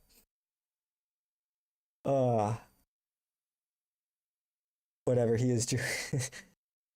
Well, no, Gavin McInnes isn't Jewish, if that's what you're saying. Globalist language that they invented. What the fuck is it called? No, I wouldn't say he's overgeneralizing. I'm saying you're overgeneralizing because you said there are no smart black people, and then you went back on that. I don't disagree with Nick. I don't disagree with the general statement, but you can take it too far. I don't think Nick is saying it clearly enough for Gavin to understand. He's never heard the concept of Jews being an ethnicity, which is crazy. I don't know how. I feel like it's like, dude, if you've like just paid attention to this space over the past few years, surely you would have heard the argument. You would have heard the evidence for the unique category that Jews are in. It's just painful, man. Again, like, if you've been, like, I don't know, I'm kind of at a loss. Is this really the first time Gavin has ever heard this argument? Oh, I know what you're talking about. Esperanto. Yeah, he's fluent. Mm-hmm. So I just see him as a Marxist saboteur with tons of money. But even religious Jews, they will look at secular Jews as like their wayward, this is the core of our disagreement. Mm-hmm. I totally fundamentally, everything else I'm like, I see what he's saying, maybe I go, but that is like a thump. That's a wall between us. Mm-hmm. I don't think they think that. I know they don't. Here, I'll call another Jew. Like, Jews fucking hate George Soros and feel no kinship with him whatsoever. Can you go tell them to hold on a sec? Is that his fucking DoorDash? He's very excited to meet you, him and his friends. Hey, I thought I was watching you live. No, it's not live. Shalom. Oh, no way. Hey, shalom. These are some of the Jews who own me. So I'm here with Fuentes, and we really came down to, like, you could invite them in, Sean. They just can't be. What is going on? We came down to our fundamental disagreement, and I've had this fight with him before. He believes that, like, even rabbis, Republican Jews, Orthodox Jews, they still feel an affiliation and a bond with someone like George Soros because he's an ethnic Jew and they're of the same cloth, in a sense.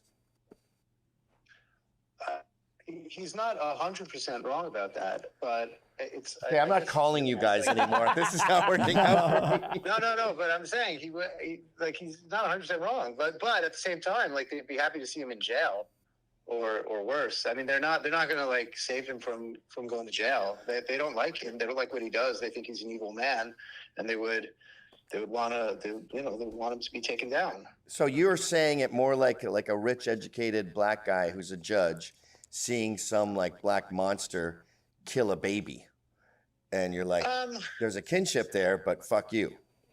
No, I think that that it's more like a father turning in his son, who he knows committed a crime or something, but not even like that. But I think that would be even closer. I think it's. So Soros is your son in that analogy. The prodigal son. Yeah, the prodigal son. I'm 200 years old, and so. Yeah, well, if there's one thing I've learned in this debate, it's not to call Jews.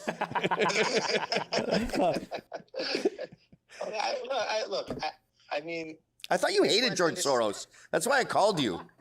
we do not like. No, we hate George Soros. I hate George. I am not one of them who feels any affinity towards him. I think we should write it. I write him out right now. I'm not related to George Soros in any way. Book him or take him away, boys. Whatever needs to be done. Book him, I'm Dano. against him, 1,000%. I mean, I would side with Nick or George Soros. I mean, I am not on George Soros's team, and I think I would speak. I can't speak for everyone. Everybody's an individual, but I think a lot of people would feel the same way as me. But I'm saying those who would say that there is some affinity would say, yes, I'm distantly related to him. What percentage? Out of all the Jews in America? Who knows? The percentages. Who's not with the? I thought you guys love the numbers. Getting down to it. All right. Thanks for calling. I'm gonna get back to this. No problem. Oh, these Jews are really letting me down. Let's divide this up into two parts. Okay. Do you think I want to do a second one without Jews? Okay, absolutely, yeah. Which is your favorite type of thing? So let's call it. Do you have anything else you want to add? Or? No, I think we covered a lot. Okay, so let's make this part one. Okay. The Jewish problem, and then part two will just be more jovial and stuff like that. Sure. Oh, the part 2 is already out? Yeah. Dude, it took us almost 4 hours to get through it. It took us almost 4 hours to get through that. It's hard to believe, but it appears so. And he said there are no Jews that doesn't look out for their own selves in their country, and he's right. I mean, Soros is Jewish regardless. Yeah. Just like blacks intelligence. I feel like females had to go the same way.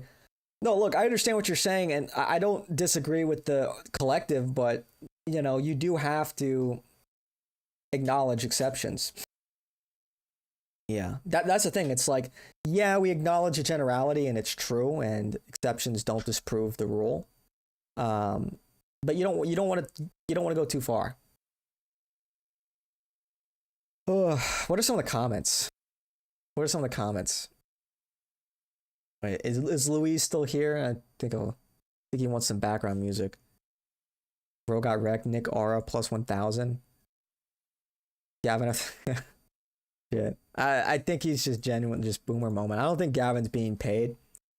I mean, maybe he has some big Jewish donors he doesn't want to piss off, but yeah, I don't know. Calls pre-selected Jews to debunk Nick. Jews both admit Nick is right. Yes. Okay. Gavin was told flat out from a Jew that if it came down to removing all Muslims or Catholics, he would remove Catholics. He didn't hesitate, not even a full second. This upset Gavin so much he walked off the debate, but here he is again pretending to know their truth, not know their true feelings. So true.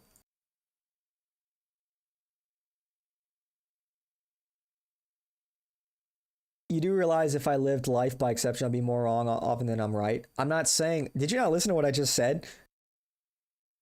I just said, yeah, I agree on the general statement, but there are exceptions. So you don't need to make an overgeneral statement like all blacks are low IQ, because that's not true. You can say on average, they're lower IQ. That would be statistically true. But you need to be precise with your language. Gavin is the most boomer takes on, yeah.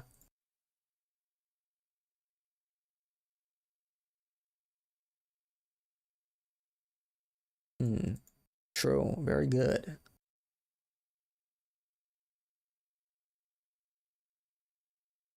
Gavin going 0-2. I guess he's technically 0-3 if you include Adam King.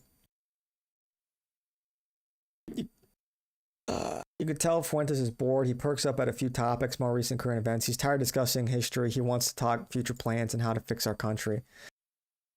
Yeah, I think so, man. I mean, look, I'm fucking tired of talking about the same shit. Like, it's like we just, like, rolled the years back in this. It's like, I feel like Nick has addressed these talking points dozens of times before. Countless times before, honestly. And it felt like a lot of rehashing of these similar arguments. That if you've spent any time in this space, if you've sort of researched it somewhat thoroughly, like the answers that Nick was giving pretty straightforward. Like, you don't have to really dig that deep anymore to find these answers. I feel like they're out in the open. They've been discussed to death. And so, like, rehashing that again here for the millionth time was tiresome in a certain sense. And I'm tired of saying the same thing over and over and over again. Like, can we talk about solutions? Way forward, not backwards. Yeah, I agree. I want solutions. I want action. I want current events. I am tired of relitigating all of the stuff over the past, even just the past 100 years, to be honest. Okay, so I'll go to the hood and use the N-word because not all blacks are violent. Bug, are you dumb? Are you fucking stupid? Bro, I just said, like, just because I say not all blacks are violent doesn't mean I would test my luck because of probability, because of a regression to the mean. I'm not saying that there are no violent black people, obviously. How you do not understand what I'm saying? Dude, this is like, just stop. Just quit while you're ahead, man. Part 2. Gavin thinks anecdotes are better than statistics.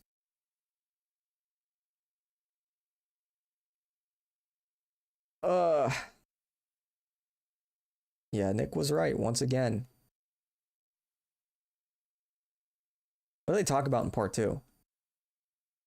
Oh, it's not. I guess it's not available yet. Okay.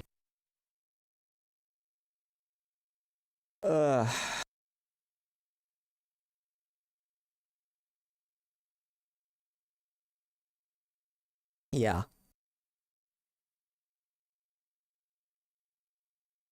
Gavin is concerned about optics. Nick is concerned about the truth. Well, I mean, they're both concerned about optics. Optics are very important in politics. Optics are very important in politics. Gavin turned as red as the red heifer. That's a good one. Yeah, I mean, that was pretty keck. I mean, a little dry, I guess, on like.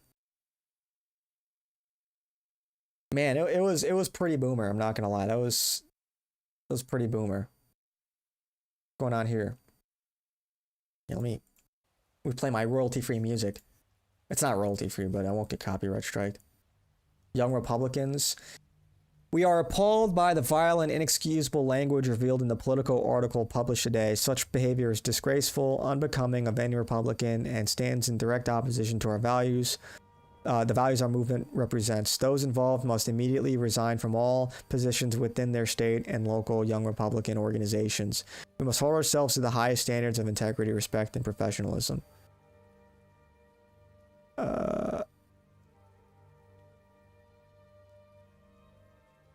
What is this in response to? What was the Politico article published?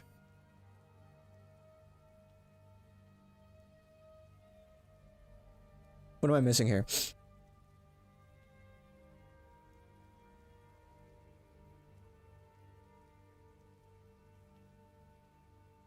I'm out of the loop on this one.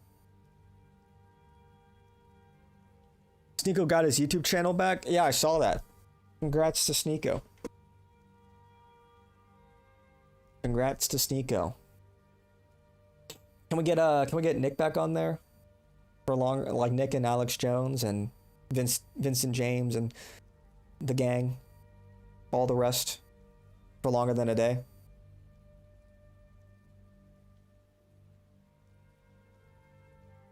What's going on here? What am I missing? I'm completely out of the loop on this. I guess I need to do a little more reading.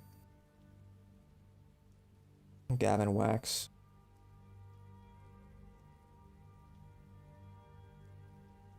Oh, young Republicans have come under fire after jokes from a private Telegram group chat were leaked to Politico.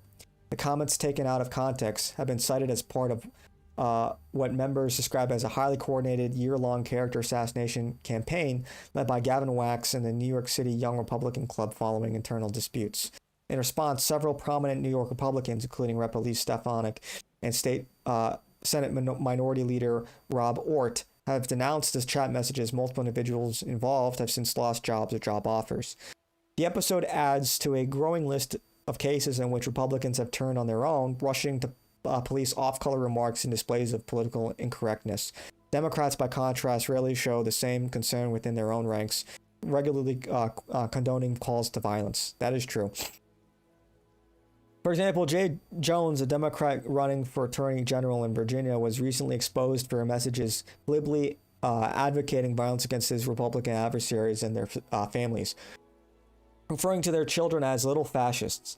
Despite the leak, Jones faced no meaningful backlash from fellow Democrats, even in the wake of Charlie Kirk's public assassination.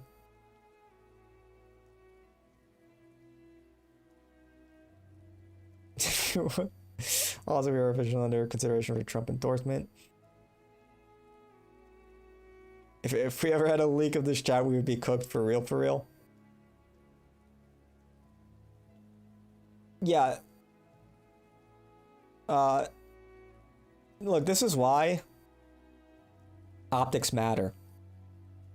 Like, these people that were based that might have had, like, maybe they're Groypers, right-wing dissidents that could have had a career in politics. Now, like, their career is tanked because of like, edgy group chat messages. It's like, we got to be smarter than that. Zoomers are based. Dude, what is going on with Kick? What the fuck is wrong with Kick? What the fuck is wrong with Kick? It's just like Indian bot farms and like people trying to show pictures of their cock and shit on Discord. Like, what the fuck?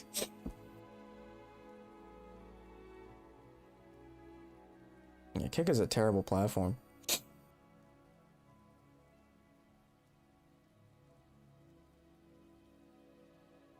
Oh, yeah. The Zoomers are based, yeah. Yeah, the Zoomers are based, but it's like important not to blow up your spot with like a breadcrumb trail. Like, don't expose yourself. Because this is how it goes. Time and time again, people get canceled over messages. It's like, what's more important? Being edgy in a group chat or like getting into that position of power by flying under the radar? Like, just do not leave a breadcrumb trail.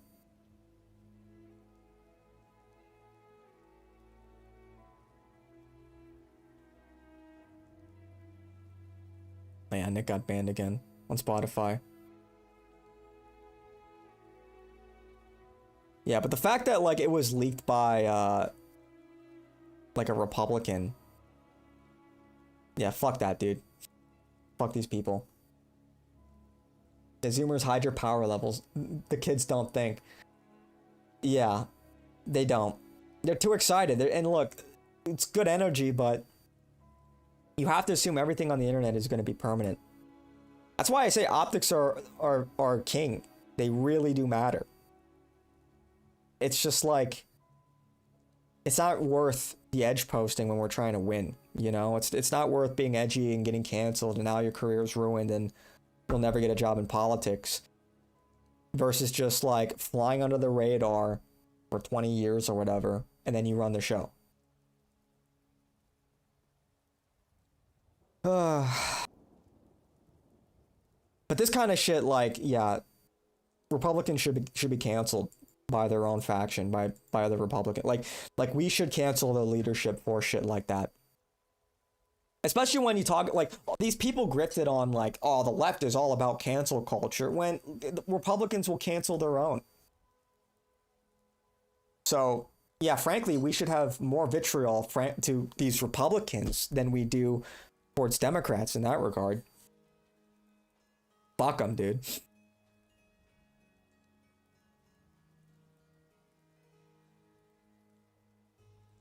The right doesn't stick together. That's our biggest problem by far. Conservatives are quick to denounce each other, jump on dog piles, disavow, attack their allies. I said a few weeks ago that we all need to band together in the wake of Charlie's death, and the answer I got from a lot of people on the right was basically no. Well, okay then, guys. We'll just lose instead. The left will keep up the united front and defend their guys no matter what, while we keep throwing each other to the wolves at every opportunity. Great plan. And then Nick responds, kind of hard to unify with you when you're working alongside Ben Shapiro and Clavin. Yeah, the same people that are calling for the cancellation of Nick. Right, these people that don't want to unify. Because they're not on the same fucking team. It's easy for Matt Walsh to say that when he won't speak to anybody to the right of him. Won't platform Nick. Why don't you platform Nick, big guy? If you're all about sticking together and big tentism and bridging these gaps and these divides that are real. Even if you don't like Nick, he does represent a significant portion of the right-wing youth. So if Matt Walsh is serious about uniting the right, then you kind of have to do a little bit more, big dog.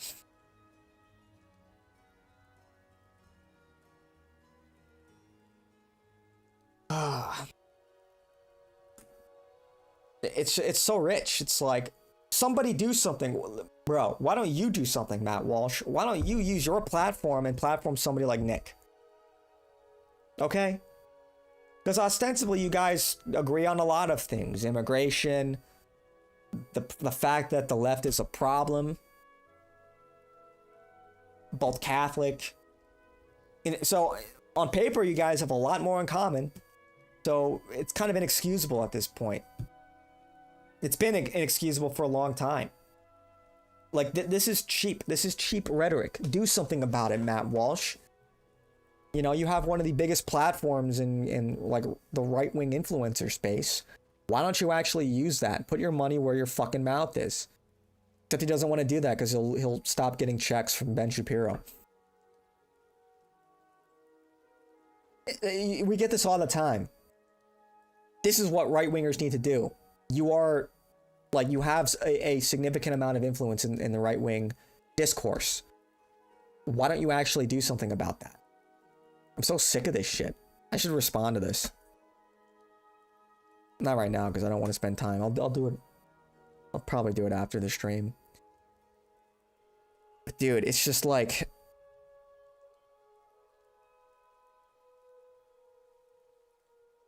I'm just sick of that shit, man. It's just hollow words from a hollow man. Oh yeah. Gavin Wax is an Israeli spy. My grandparents survived the Holocaust too. I had family that died at Dachau. Are you going to ask me for my papers to prove I am Jewish? Are you insane? That's pretty cook.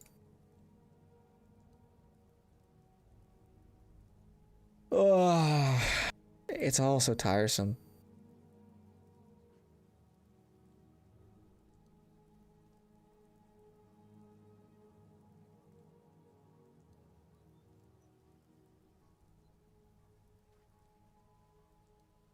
A long time, Groyper was blackmailed by a Jew into betraying dozens of other based infiltrators. The American political system is rotten to the core.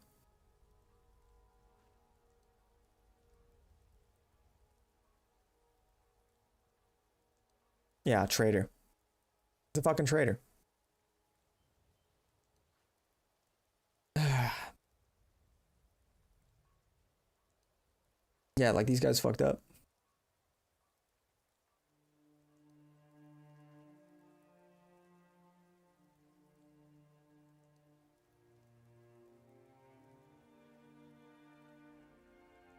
Ugh.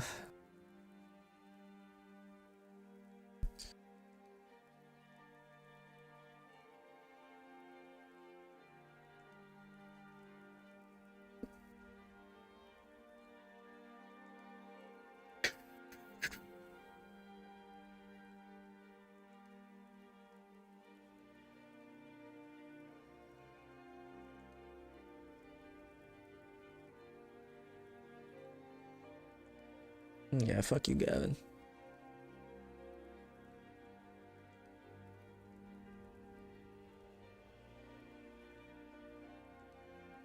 Yeah. Ideally, Republicans, the right wing, will just cancel people who do shit like this. That would be the ideal response to this. It's just, it's not enough.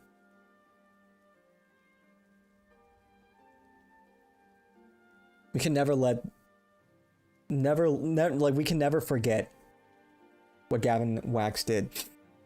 And he should never, like, if there's a groiper out there, not even a groiper, but if you're like a right winger, like a real patriot, you should want nothing to do with this guy. Like, if you're in a position of influence in right-wing politics, this guy should be fucking blacklisted.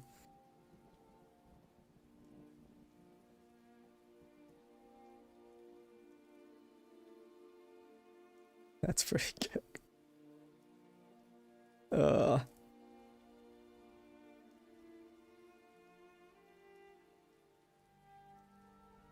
Bro, what the hell?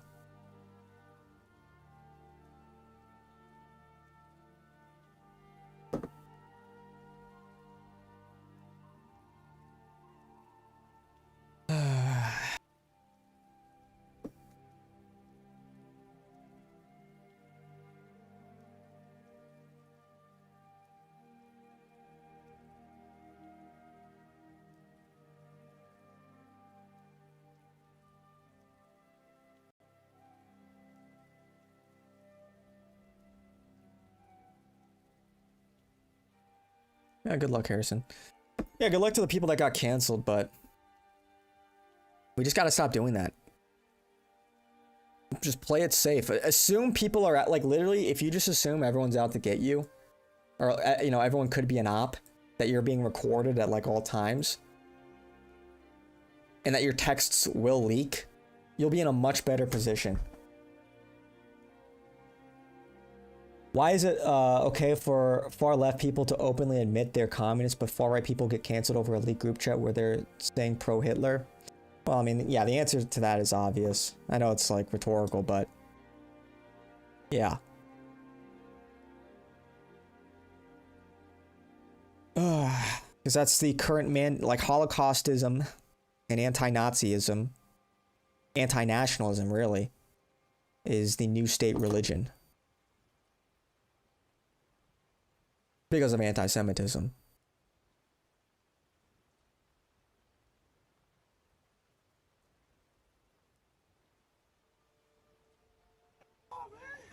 What the fuck?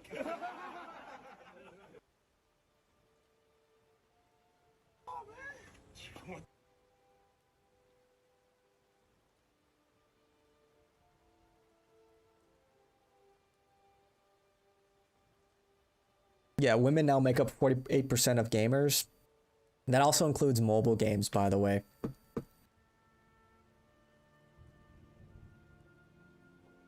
Anyway, man, we've been live for about 4 hours. Alright. Do I have any my homies online? No. None of my homies are online. Well, I don't know, guys. I might call it here. 4 hours. 4 hours, you know, after like 4 hours, my focus really kind of, you know, begins to wane. My energy just takes a dip. Not really as locked in anymore. What the fuck? Good stream, speaker. Thank you, Smelly. I want to continue working on my next video idea. It's just gonna be on spoiler, it's gonna be on Candace. Just taking a look at her history, background, and kind of like just her credibility and her role in the political sphere right now.